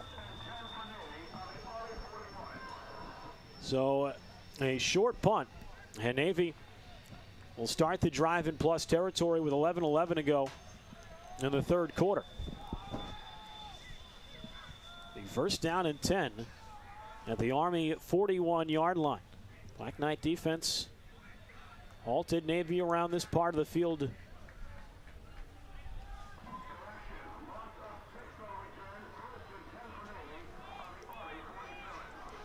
So they back up the return about 6 yards. So instead of having the ball at the Army 41, Navy has it spotted at the Black Knight 47. Atwood. Handoff up the middle to Manny Walt. And he somersaults forward for a short gain on first down. Navy been very content to control and dictate the time of possession game right now. Seen that over their last few drives, a lot of short plays on the ground and through the air. It'll be second down and 6 from the Army 43. They're really dominating this time on possession over Army. You know, Army's been really quiet since that first play drive of the game where they scored that first touchdown. But, you know, it's been really the Navy show this last 2 quarters of play that we've had. Atwood fakes the handoff to Walt, throws it out near side to Job Long on a screen. Got past Denisio, but was wrangled in by Luke Gelati. And so it'll be third down and short upcoming for Navy right near the Army 40-yard line. You know, these missed tackles by the Army DBs and linebackers have been the story of how Navy start continually getting, you know, these first downs, you know, able to just crawl through to get those couple extra yards to put them in better field position.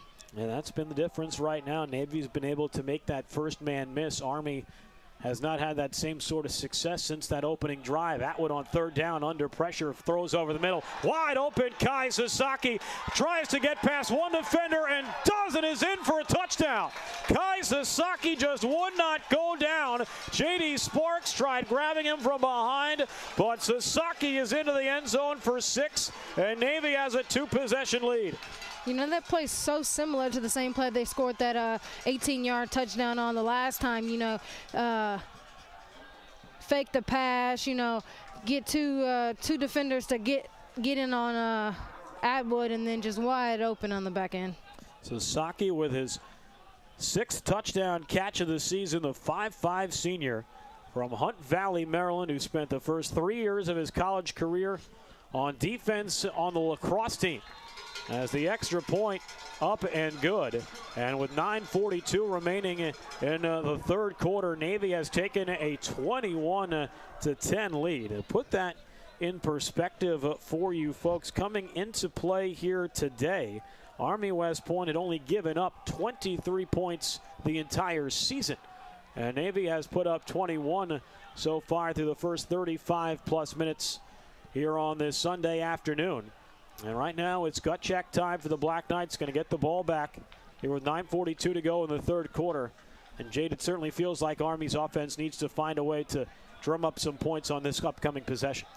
Yeah, like I said, those miscues from the signals and the quarterback on those receivers really changing the tide of the game. You know, Army 2 times the last time they've been on offense, only really able to run about 2 plays and surmise about 10 yards altogether in those last 2 drives. So really all the difference is the communication and things like that. You know, Mikhail's a great quarterback, not going to throw a ball he doesn't think his receiver's going to be there to catch, but his receiver's got to be there.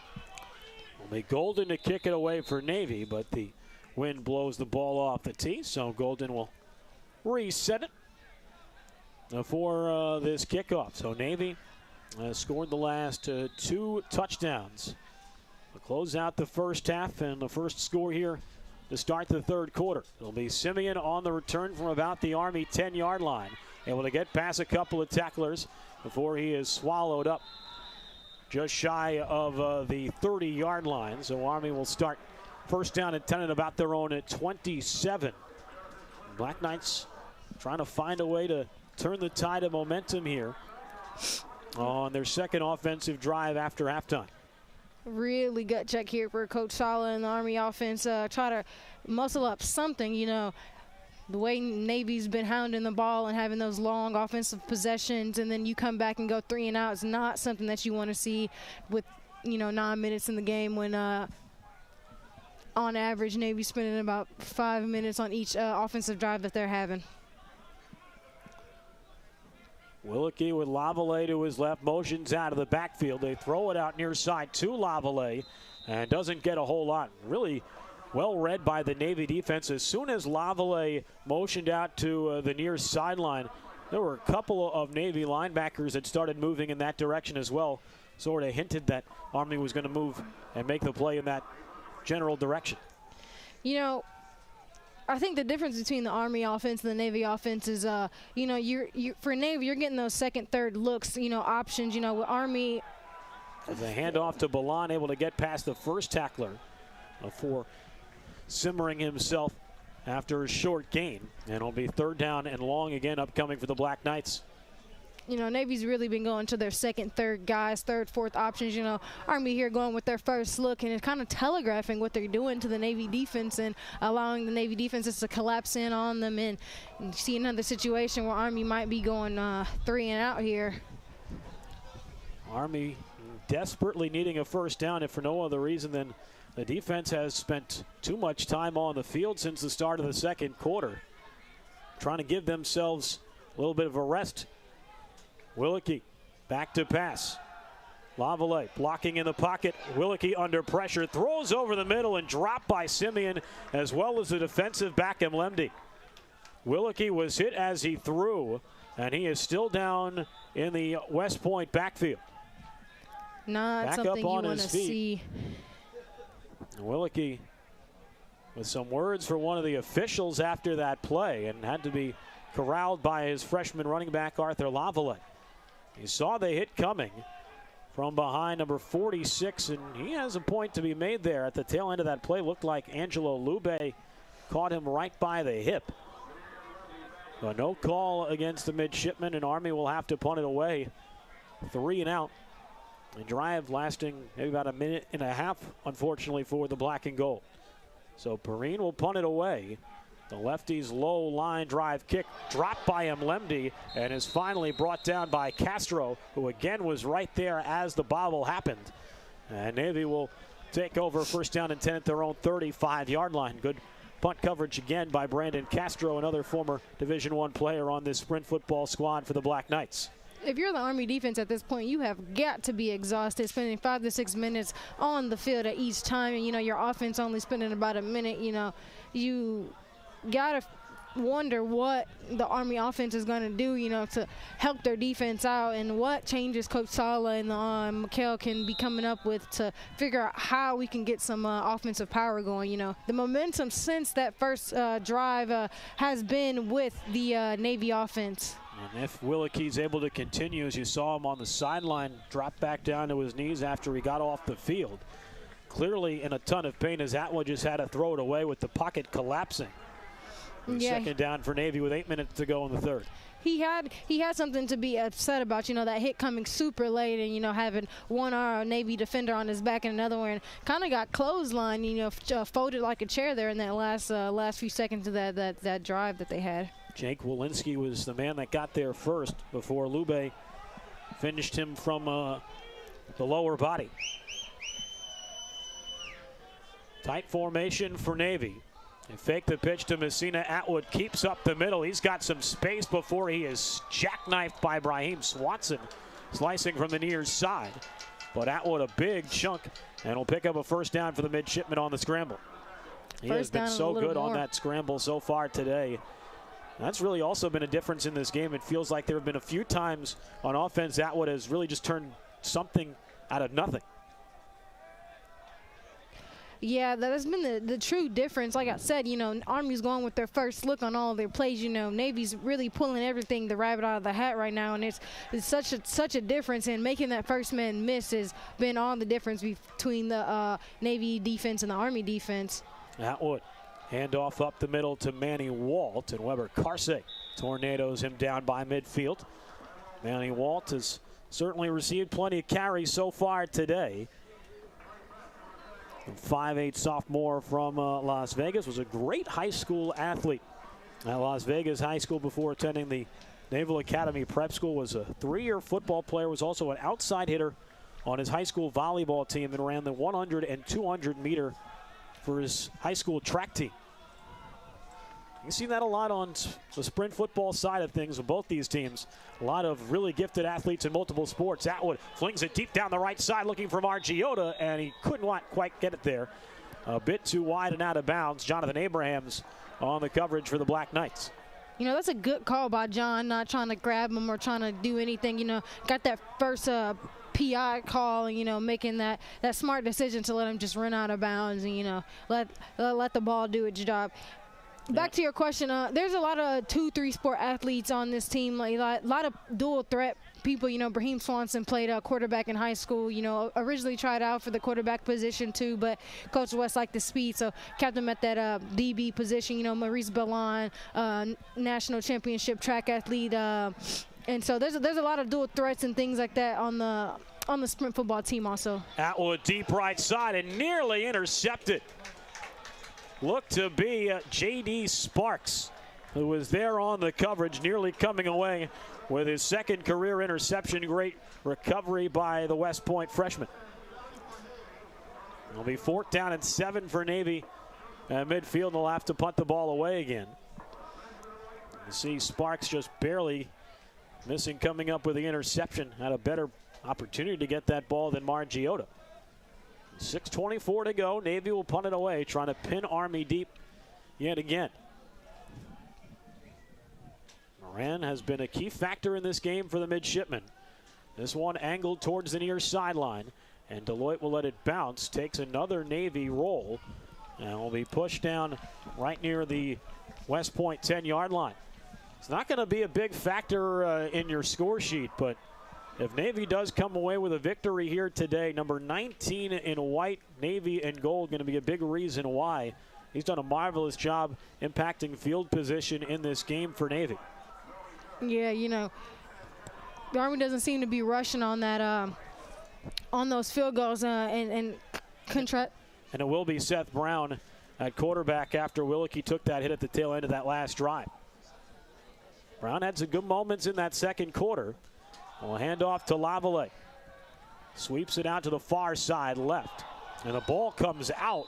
And Army able to jump on it at the last second. Looked like Trayton Thomas able to save the possession. But now Arthur Lavallee is down on the far sideline.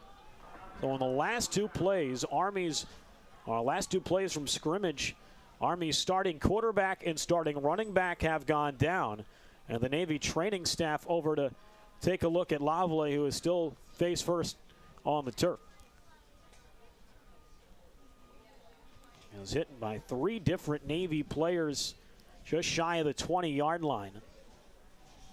Not sure if it was the hit from Walensky or another Navy defender that has put Lavallee in significant pain.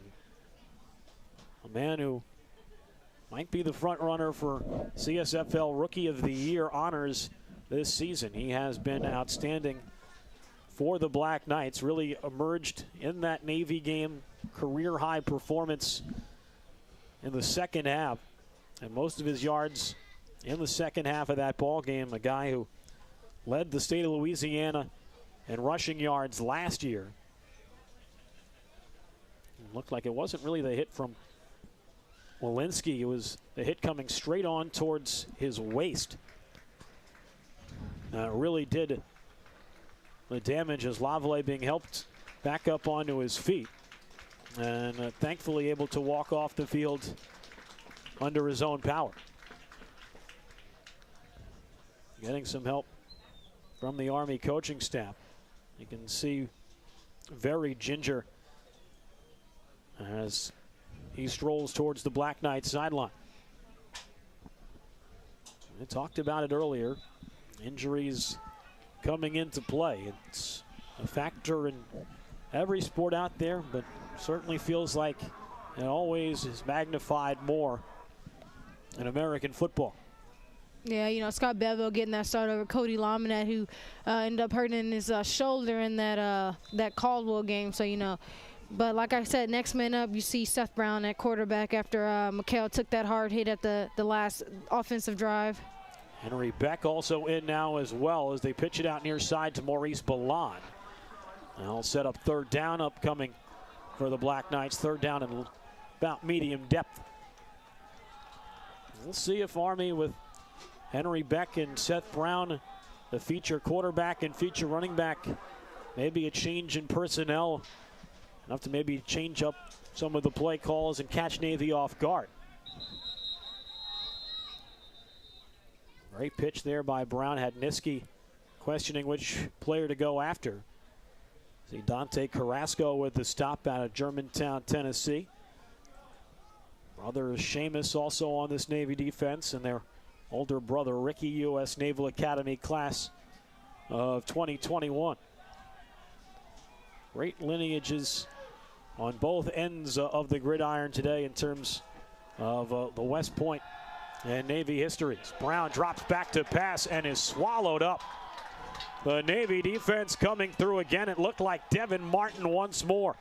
Devin Martin has been the star of the game on defense for the Midshipmen. And he comes up with a sack to create fourth down and 11. And Martin just steamrolled Henry Beck and then was pushed into the quarterback by Logan Powell, who was trying to come in and save the day with one last second block. Pirine back at the goal line to punt it away. And Mlemdi back at midfield to receive. Mlemdi able to catch this one cleanly, and a fair catch called for just inside the Army 45-yard line. So Navy continuing to control the field position game as they regain possession with 4:34 to go in the third quarter.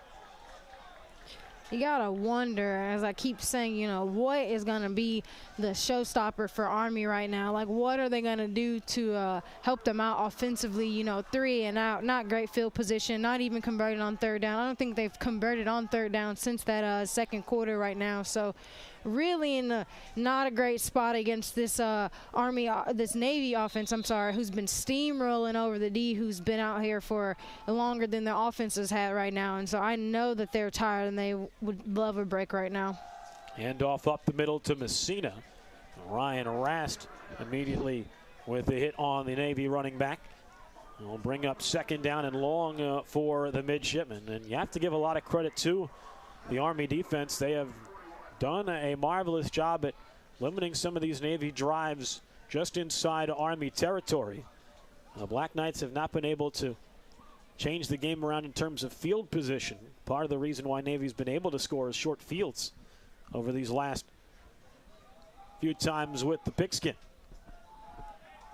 That has been all the difference between Army and Navy. Not only has Navy been on the field a lot longer and has held the ball, but they've also I've always been starting the offense around, like, 30, 40-yard line. But nice play by the Army defense, able to swallow up the running back right there. As Manny Walt ends up in a massive humanity right at the line of scrimmage, will create third down. And that time of possession was certainly a factor the last time these two teams met. Even though Army came away with the win, Navy had 39 minutes and 30 seconds time of possession to Army's just 20 minutes and 30 seconds. So Navy possessed the ball for about 3/4 of the ball game the last time these two teams met. And it seems like we're headed to a similar direction right now, albeit the scoreboard a little bit different than what we saw back in October. Atwood back to pass, being chased by Rast. It's a little short screen, and Messina hit immediately. Luke Gelati coming up with a big hit on the Navy running back, and a late flag is thrown, and it looks like this is going to be a late hit on the quarterback this time, as it was right in the direction of where Ryan Rast hit Brandon Atwood, but it looked to the naked eye that Atwood threw the ball as Rast was hitting him. We'll have to go back and see the replay. It certainly feels like that's what's going to be the call here on the field. It is indeed roughing the passer on Ryan Rast. And so Navy will move the chains. It'll be a first down. And yeah, you know what? There was a little bit of a late hit. Rast hit him as he let go of the ball, but I think it was more on the follow-through on the play that Rast was called for the flag. Crucial for the Army defense right now, cannot have those penalties, giving Navy 15 yards on you. It's not something you want to see when you're down 11 points and have not had the offensive momentum that you would assume that you would have in a game like this. This could be the change of a 2-score to a 3-score game right now. And the way that the Army offensive looking, that is not something that you want to be happening. There have been issues with personal fouls here in the second half for the Black Knights. As Navy with the ball at the Army 23 now, and under 3 minutes to go in the third quarter, trying to make this a 3-possession game. Margiotta and Long bunch to the far side. Sasaki and Stumpf to the near side left. Atwood.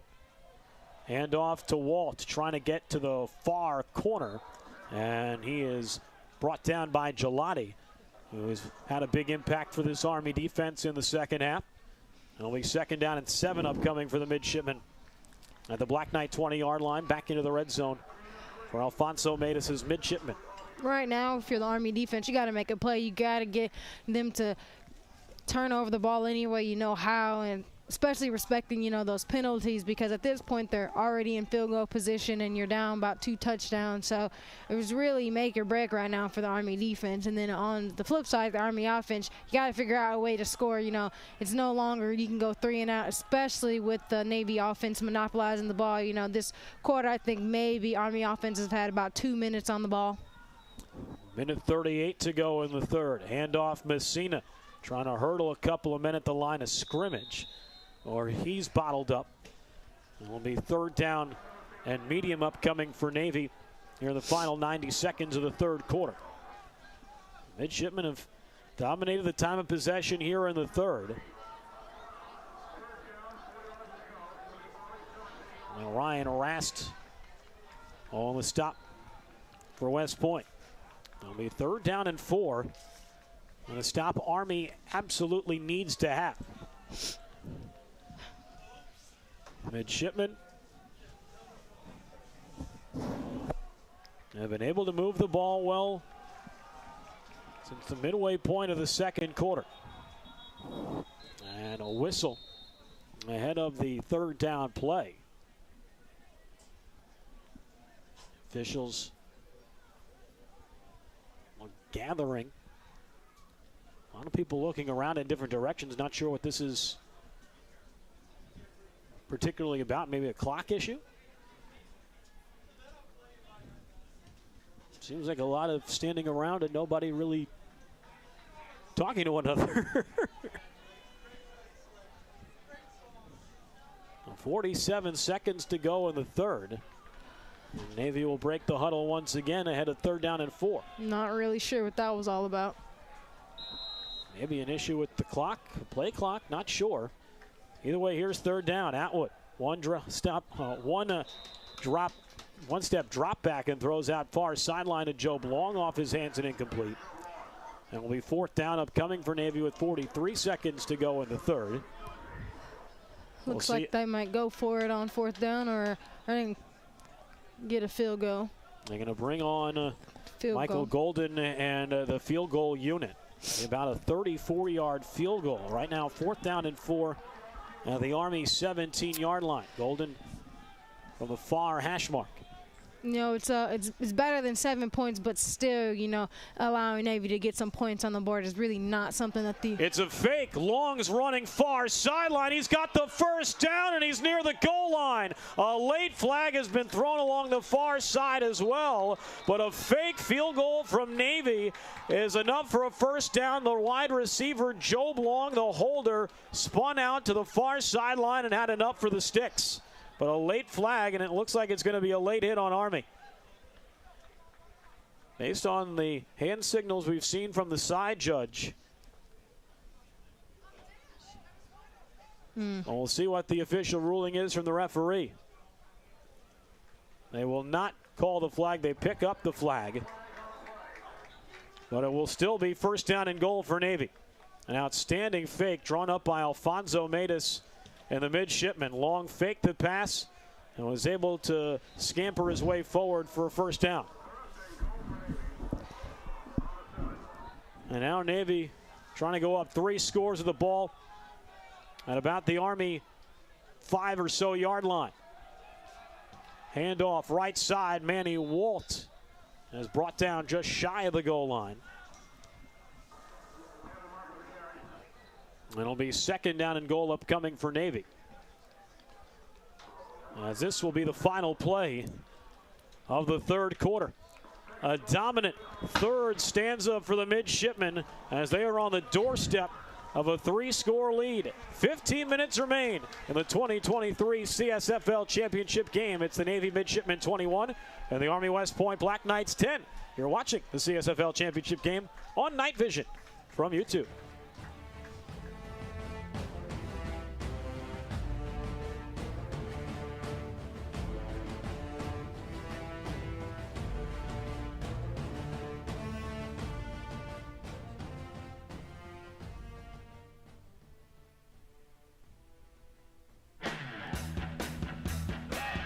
Meet the Chevy ZR2 family.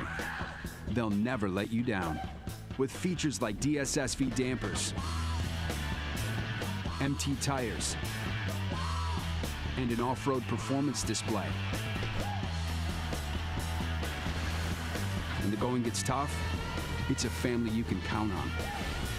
Introducing the Silverado, Colorado, and Silverado HD ZR2 family of trucks.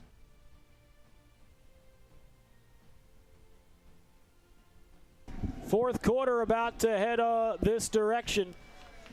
Navy has scored the last 2 touchdowns to turn a 10-7 deficit into a 21-10 lead.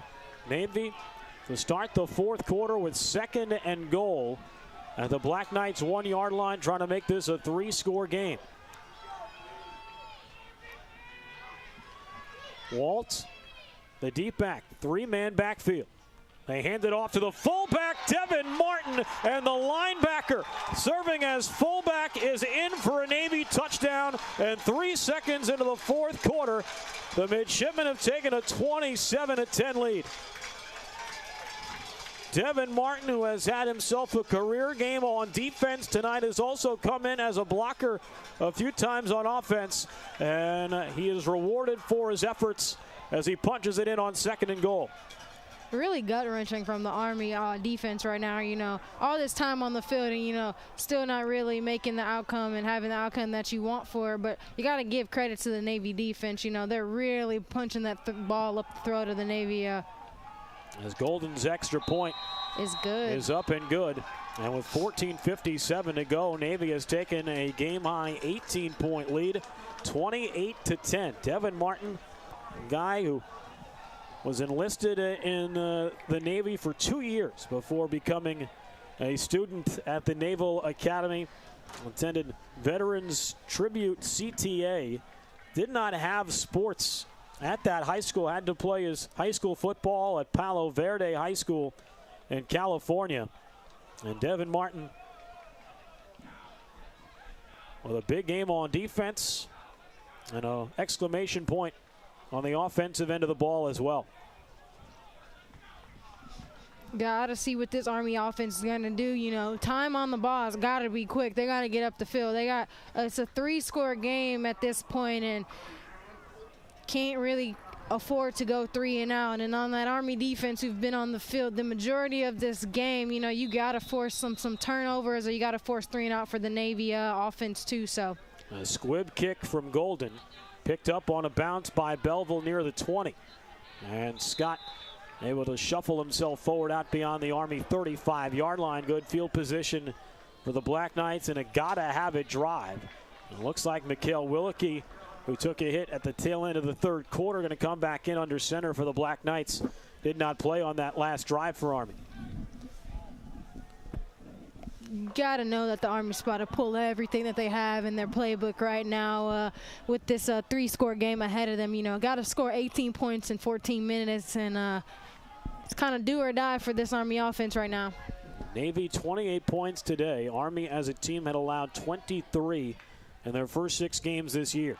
They fake the handoff to Beck. Flat-footed throw left side looking for Balan. Able to adjust. Makes the catch. Made one man miss and is finally brought down by Trent Parker deep inside Navy territory. They went to Maurice Balan a lot on that opening drive with a lot of success. And they finally go back to him here for the first time in the second half. A big play for Army down to the Navy 36. Willicke drops back, throws near side, able to find Devin Brown. You know, Devin Brown been uncharacteristically quiet this whole entire time on the offense. First catch, first target from Mikhail all game. Brown had that amazing catch against Penn earlier this season. One of the catches of the year in the CSFL. As you see that outstanding catch and run by Balan to help set up Army. 2nd down and 7 at the Navy 26-yard line. Beck motions out of the backfield slot right-hand side. And now a whistle. And a timeout going to be taken by the Black Knights. That is Army's first charge timeout here in the second half. So Army with 2 timeouts remaining with 13:52 to go. And 2nd down and 7 coming up. Clearly something the Black Knights did not like with how Navy was set up there ahead of the 2nd down play. You see Cody Lominack not in pads there, number 4 in black. A big loss for Army on the offensive side of the ball. The senior from Sylvan, North Carolina. He's had a fantastic Army career. You see the sling on his right shoulder. No, it's eating at him. Then he's unable to be in uniform and help out his teammates here on this Sunday. You know, big loss for Army, but, you know, not truly with how Scott Belleville has stepped up and start playing for Army. You know, you miss Cody on the field, but, you know, you're not really missing much seeing how Scott's made some really big plays for this Army offense this game. Can never have too many weapons, and Scott Belleville's done a beautiful job filling in so far today. Willicke under pressure, and the pocket collapses. Angelo Lube with the sack for Navy, and that'll push Army back near the 35-yard line. You know, Lube's been all over everywhere this game. You know, it might not come out in touchdowns, but you know, I'm so curious to see his stat line by the end of this game. How much he's given the offensive Army trouble this entire game. And the sack for Lube, guy who spent 4 years in the U.S. Navy before enrolling at the Naval Academy. Willicke going for it all, deep left side. What an adjustment by Devin Brown, and he caught it at the 1-yard line. Devin Brown with a catch for the ages again at the same sideline that he made that catch against Penn. And do they call it a touchdown? I don't think so. He's on the 1-yard line. It's a 1-yard line. Army first down and goal. A chance to make this a 2-score game again. They hand off to Henry Beck, and he's stonewalled. You know, they have not caught Devin Brown's number a lot during this game, but oh my God, can you talk about that catch? You know, second catch of the season that you see Devin Brown make. You know, what an adjustment. Just a great receiver. An incredible job to get around Seamus Carrasco to make that catch. Navy wanted a push off, but the call never came, and instead it's second and goal for Army at the Navy 2-yard line. Army without Arthur Lavallee on the field. Big. Was injured late in that third quarter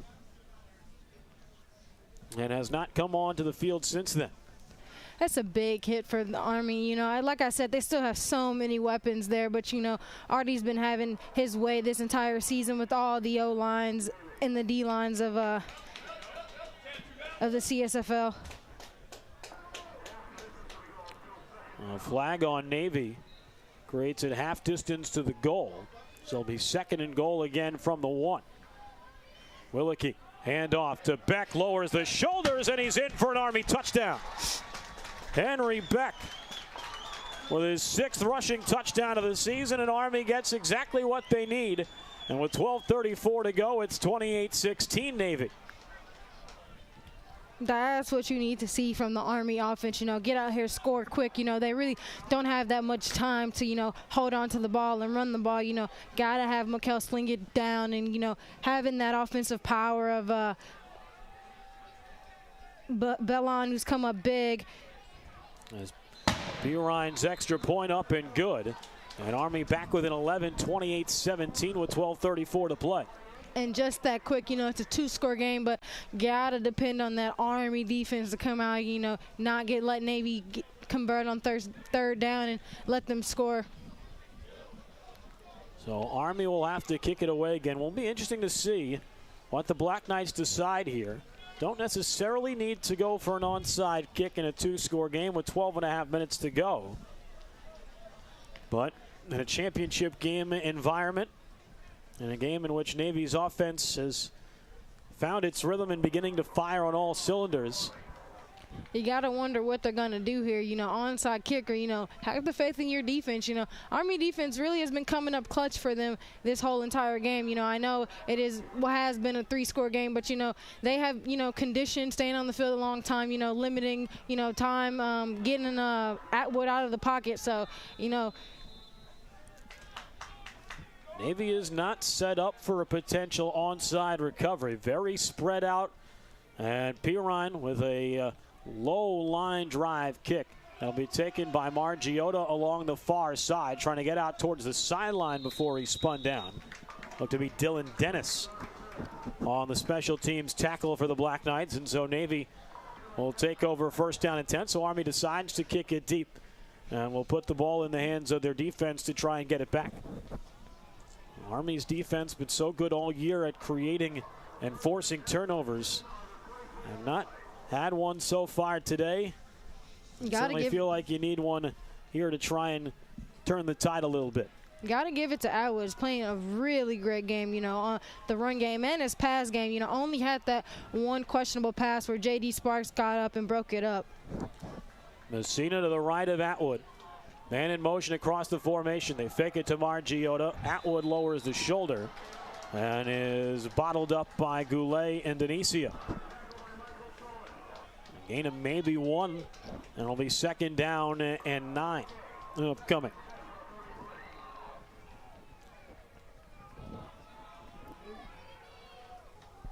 It's not the only West Point sporting event going on today. Other end of campus at Crystal Arena, the Army women's basketball team, their first win of the season, 71-63 over FDU. Shout out Joe Vasile on the call there. Rich DeMarco will have the call tonight at Assembly Hall as the Army men's basketball team plays against Indiana. Atwood out near side to Joe Blong on a screen, and he's tackled by Tierney and Gelati. And he'll set up a third down situation for Navy, about 3rd down and 7. There's a huge play in the game as Army tries to get the ball back for their offense.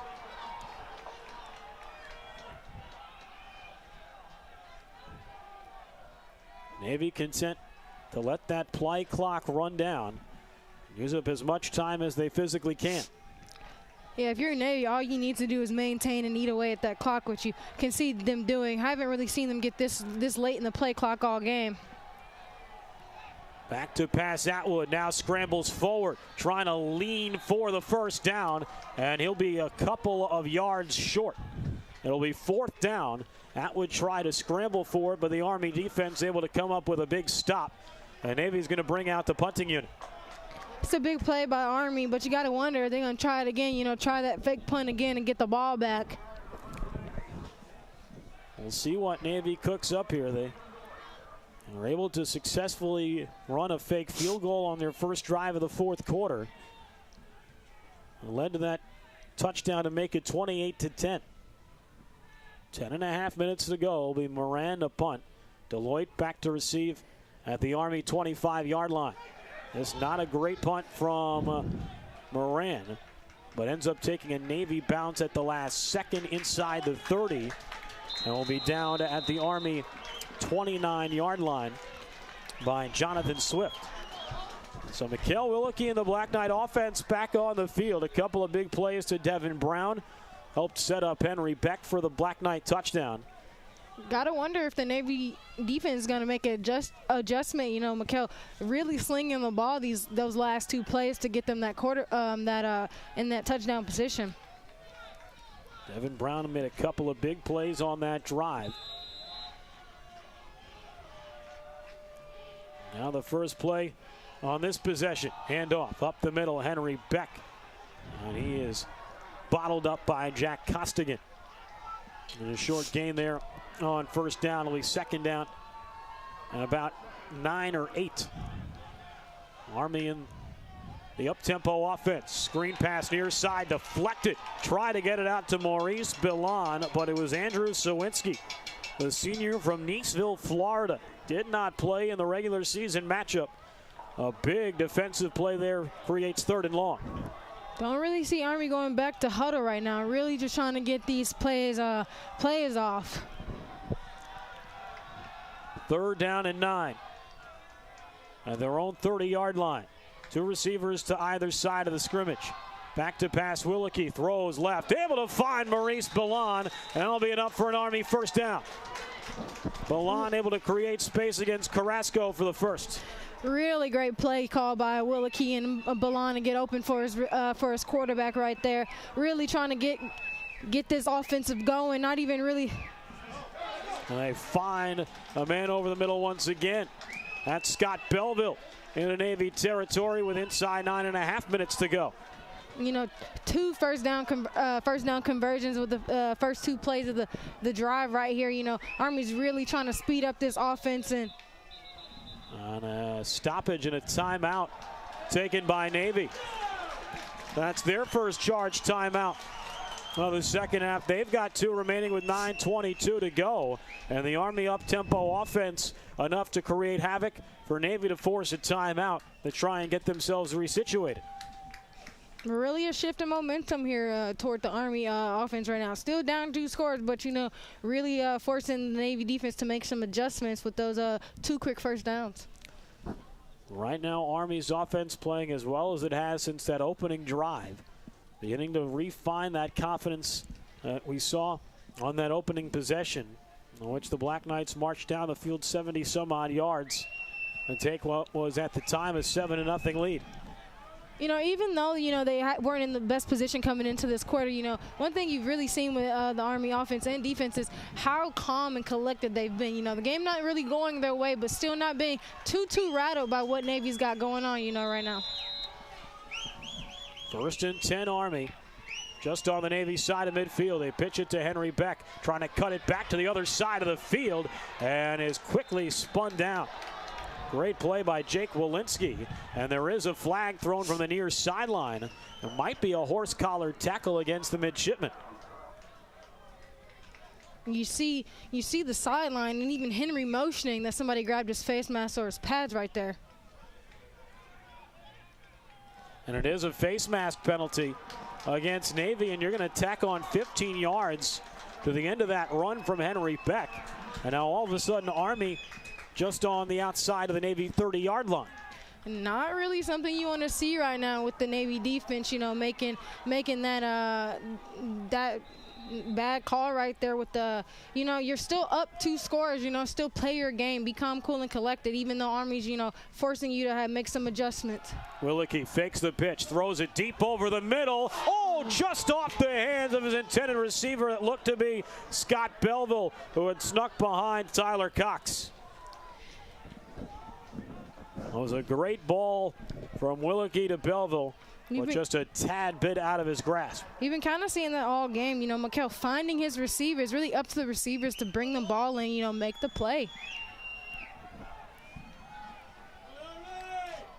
2nd and 10. Now the Navy 30. Just a little bit too much on that last pass by Willicke. Willicke back to pass, throws it out near side, and was it hauled in? One official calling a catch. Actually, the line judge near side says he made the grab out of bounds.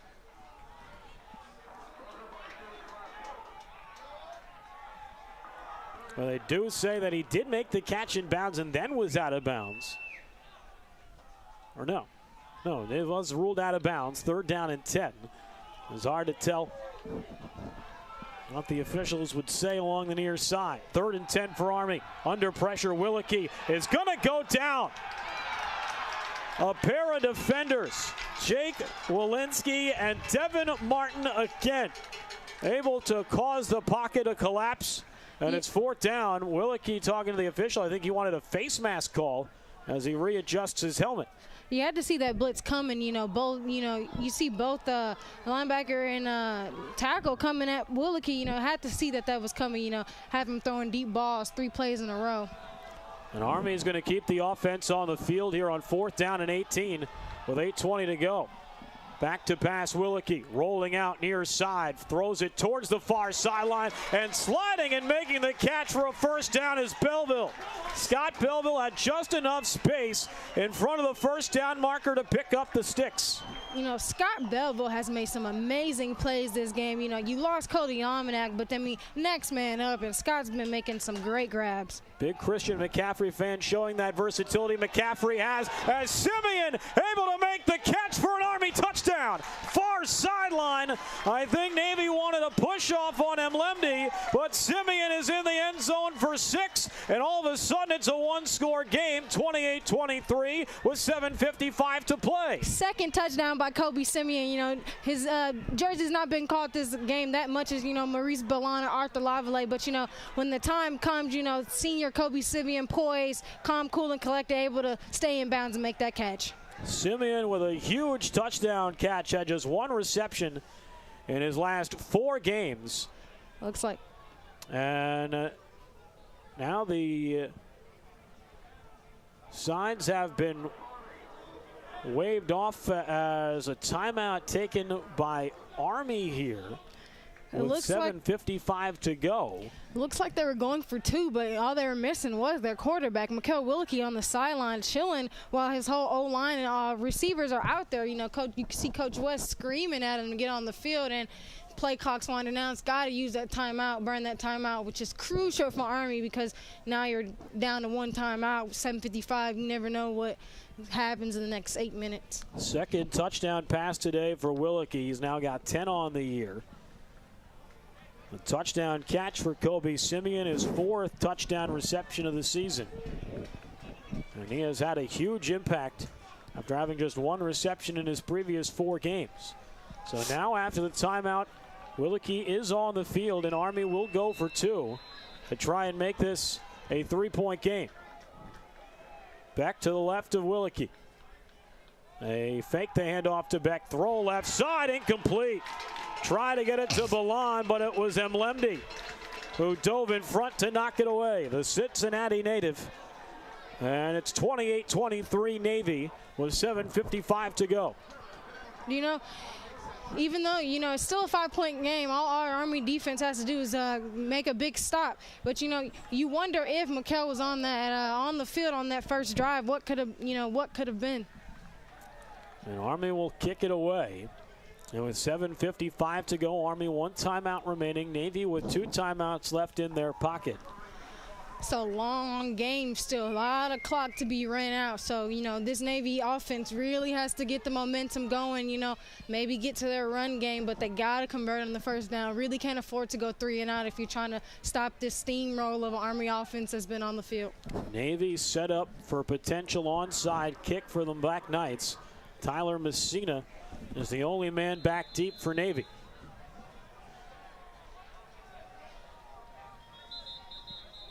Ball wobbling off the tee. And Alex Pirine will readjust it here.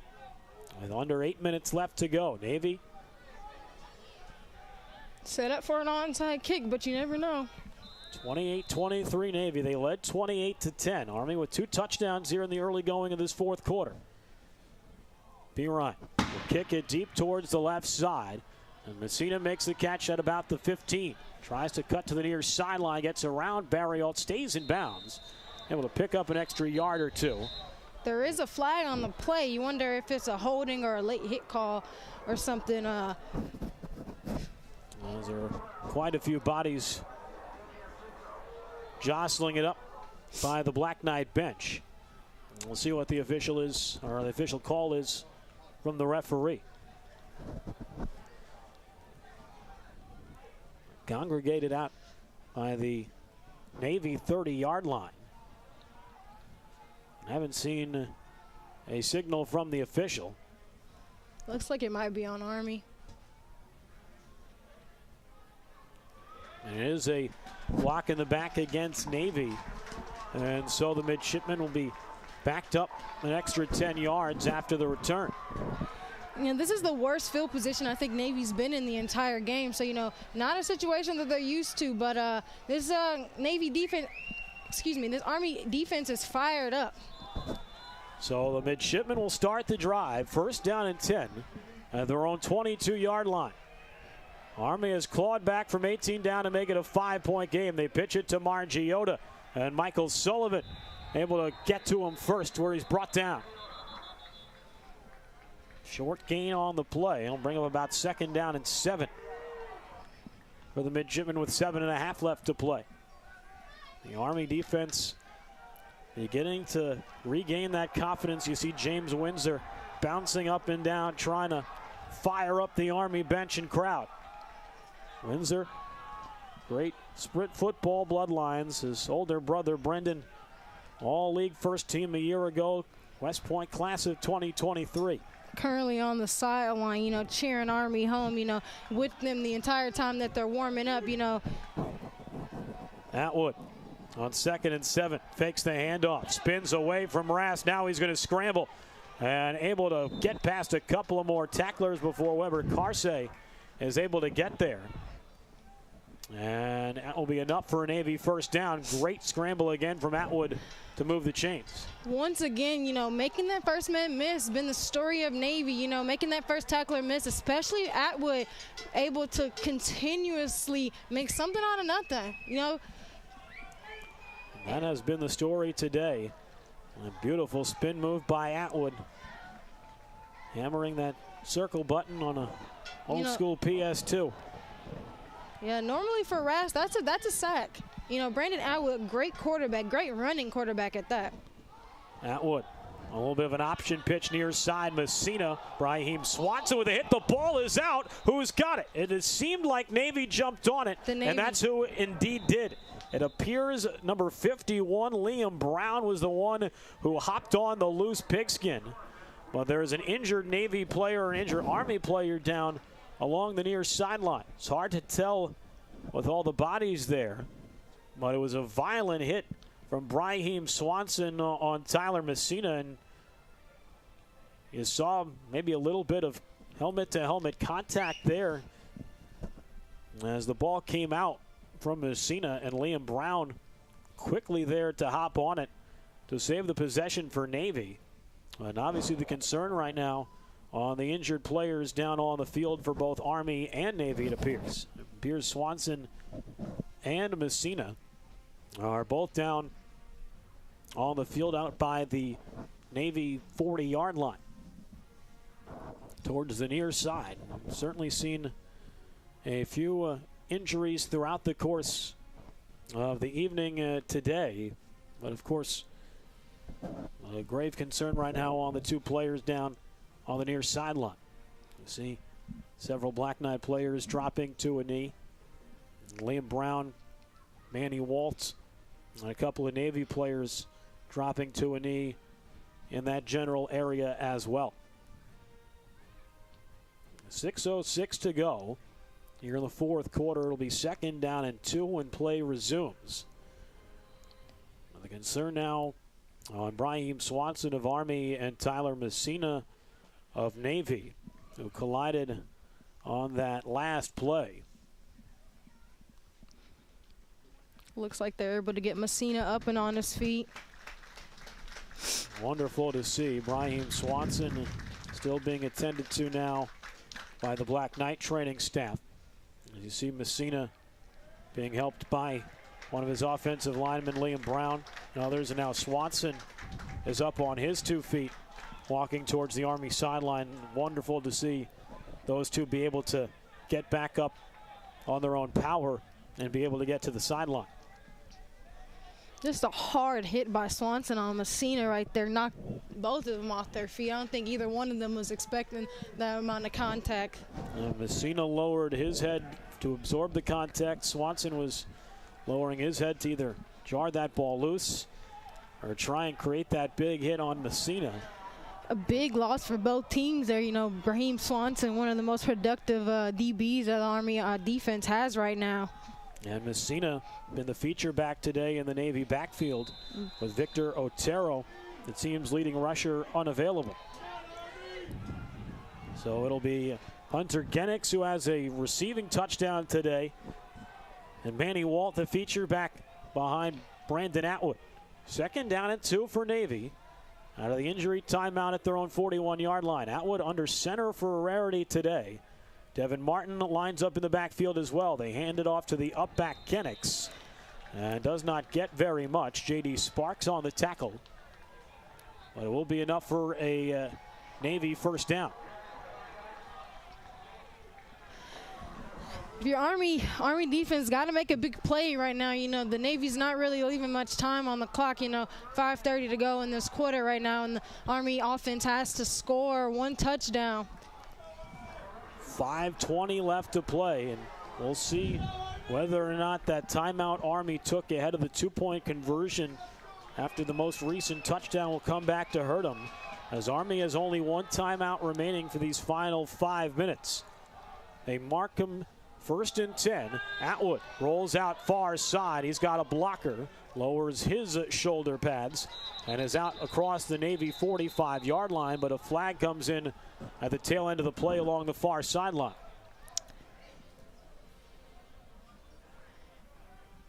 Detrimental to the Army defense right now if that goes against them.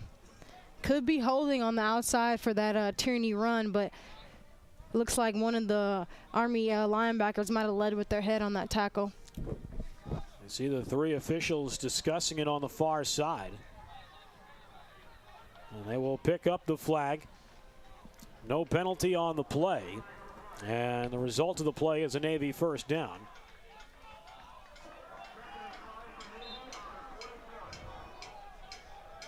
Actually, correction, it is 2nd down and 5 for Navy at their own 47-yard line with under 5 minutes left to go. Navy really hoarding this clock right now, getting deep into their play clock and really just trying to monopolize the clock to their advantage right now, not trying to let that Army offense get on the field, and it's working to their advantage right now. Atwood throws out near side. Chris stumped his sandwich. Looked like Cade Patton and Denicio on the stop, but it'll be enough for another Navy first down. Actually, rather, yep, it will be a Navy first down. As the Midshipmen move to the Army side of midfield. This is a long, methodical drive right now for Navy. It started back inside their own 25-yard line. Trying to go on a championship-winning drive right now, marching the length of the field.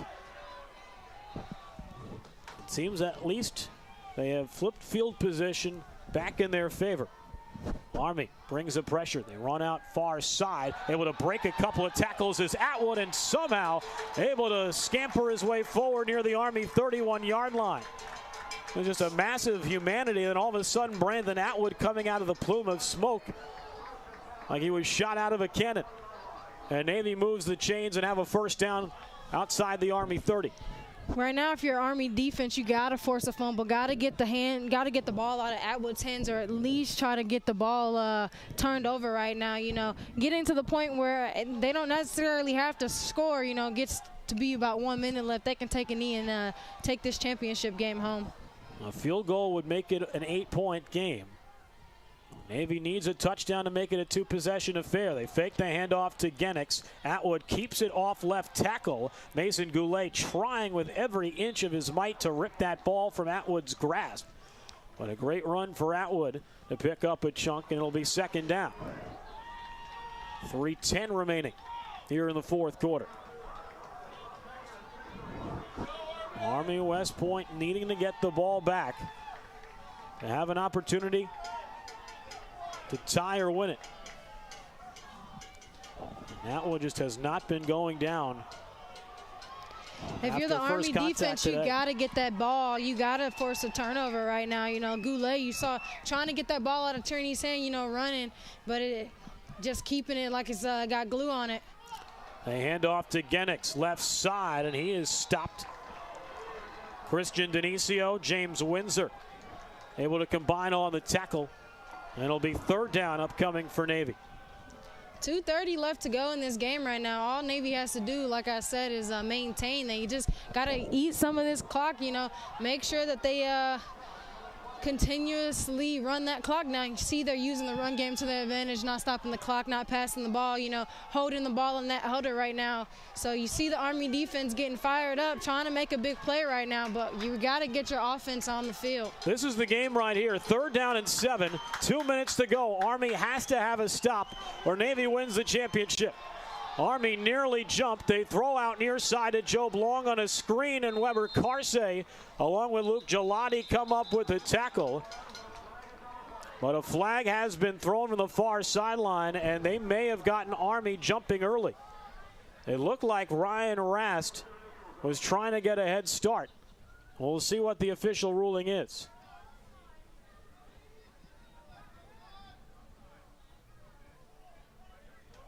And it is indeed offside on Army. And instead of 3rd down and 7, it's 3rd down and 2 with 1:47 to go. And if the Midshipmen can convert with Army holding just 1 timeout remaining, Navy can line up in the victory formation. And really, in many different ways, they can go for it twice here and try and end this ball game. The clock is running. Army has 1 timeout left. Right now, there's about a 21. Right now, the Navy would have to run a play by 1:21 or so. And it looks like they're going to be content to call a timeout with 1 second on the play clock and 1:21 remaining in this ball game. But a colossal penalty, offsides on Ryan Rast of Army. Instead of a 4th down upcoming, it'll be 3rd down and 2. For Navy at the Army 23-yard line. And the Midshipmen needing a first down to ice this one away. gut check right now for the Army defense. You know, Navy, you got the advantage right now, but what you really don't want to do is 120, you know, is a lot of time in football, and, you know, Coach West really preaches that 2-minute drill for the Navy, for the Army offense right now. So not uncharacteristic for them to be able to march down the field with a minute left on the play clock right now, but you got to get that first down if you're Navy, or not, you're in the field goal position. Everyone trying to catch a glimpse of this one. Even helicopters, military planes flying overhead. Everyone on their feet here at Shea Stadium. A championship on the line. Navy 28, Army 23, 3rd and 2 at the Army 23, 1:21 to go. Sasaki in motion across the formation. Atwood fakes the pitch, keeps it himself, diving forward, and he's got the first down, and that's going to do it. Brandon Atwood, the All-League first-team quarterback from a season ago, with a game for the ages this afternoon at West Point. And the senior from Gentry, Arkansas, has all but secured Navy's 3rd straight sprint football championship. It was the fake pitch to Hunter Genix, and then just leaping over Ryan Rast to get enough for the first down. And all Navy needs to do is line up in the victory formation, and they will secure their 3rd straight CSFL title. Major Alfonso Matus will improve to 23-1 in his time at Navy, and including his playing career as a sprint ball player for the Midshipmen, will improve to 13-1 all-time against the Black Knights. A flag has been thrown, as they did not need to run another play after that kneel down, as it looked like there was quite a bit of jumping by the line of scrimmage, as Army trying to do anything that they can to try and jar that ball loose.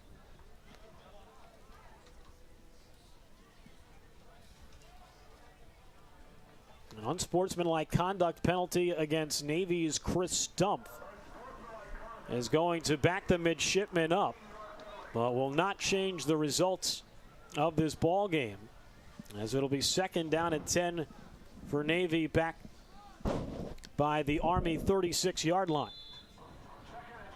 Or 2nd and 27, I should say, as Atwood just needs to kneel it down one more time.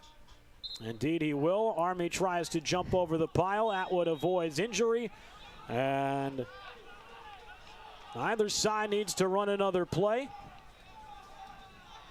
The clock is stopped, though, now with 23 seconds. Not sure what this is in reference to.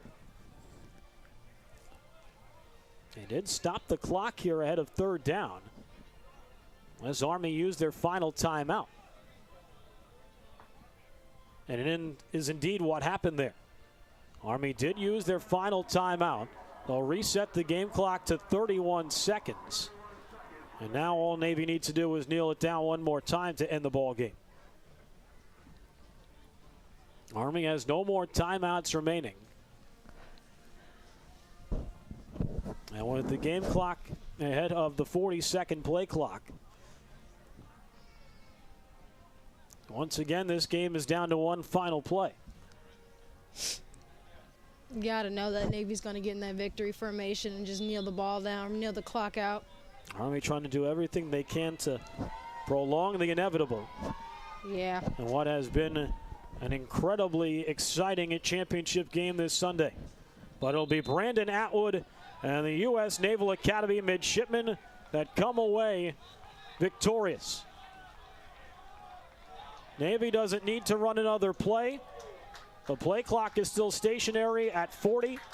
15 seconds remain on the game clock.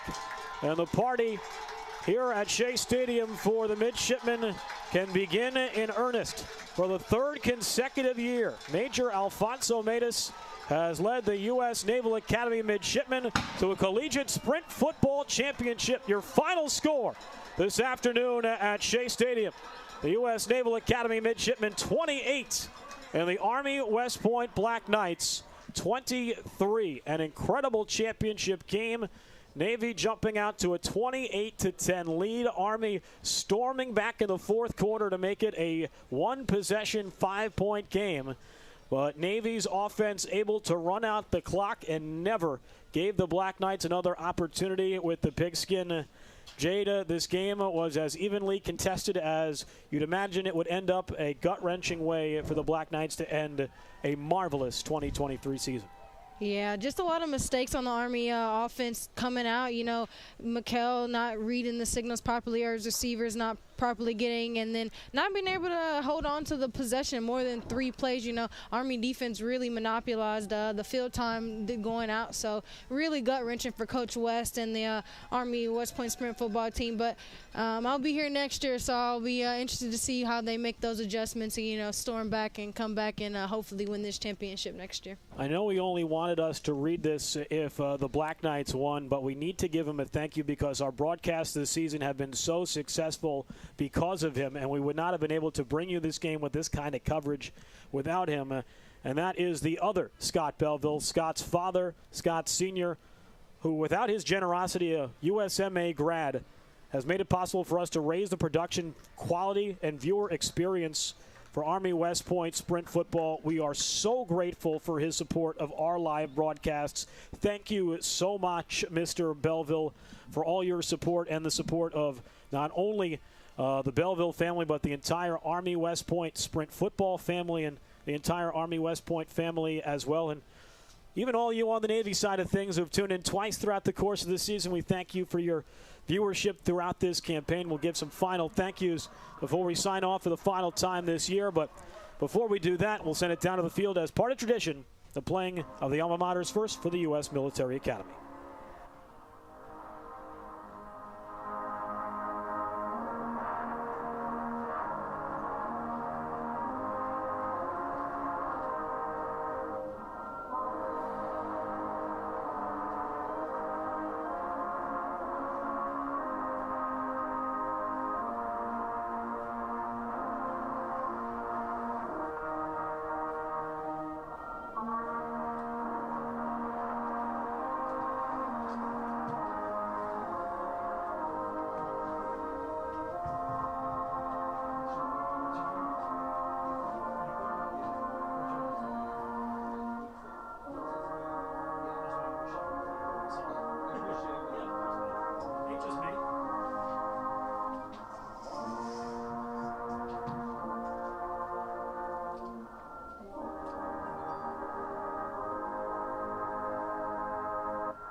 And now the playing of the alma mater of the 2023 CSFL champion, United States Naval Academy.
The U.S. Naval Academy, the Midshipmen, their 3rd straight collegiate sprint football championship, another thriller. And we thank all of you for tuning in throughout the course of this 2023 sprint football season.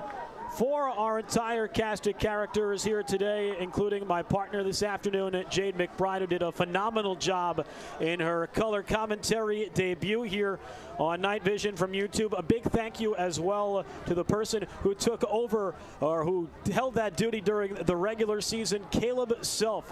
part of the class of 2024 here at West Point. Thank you so much to Caleb for his continued effort and contributions to our broadcast this season. A big thank you to Amaya McDonald, Zach Neubauer, Ryan Loeffler, Mike Coletti, Andrew Van Cura, Ethan Moskowitz, Nikolai Busko, and of course our producer, Mr. Ryan Penny, for helping make our successful broadcasts so wonderful all season long. I'm Justin Rock saying so long and good night from Shea Stadium in West Point, New York. Again, your final tally: Navy 28, Army 23, the Midshipmen their third straight league championship. Thanks so much for joining us throughout the course of this fall season. We look forward to having you back with us in September of 2024. Good night from West Point.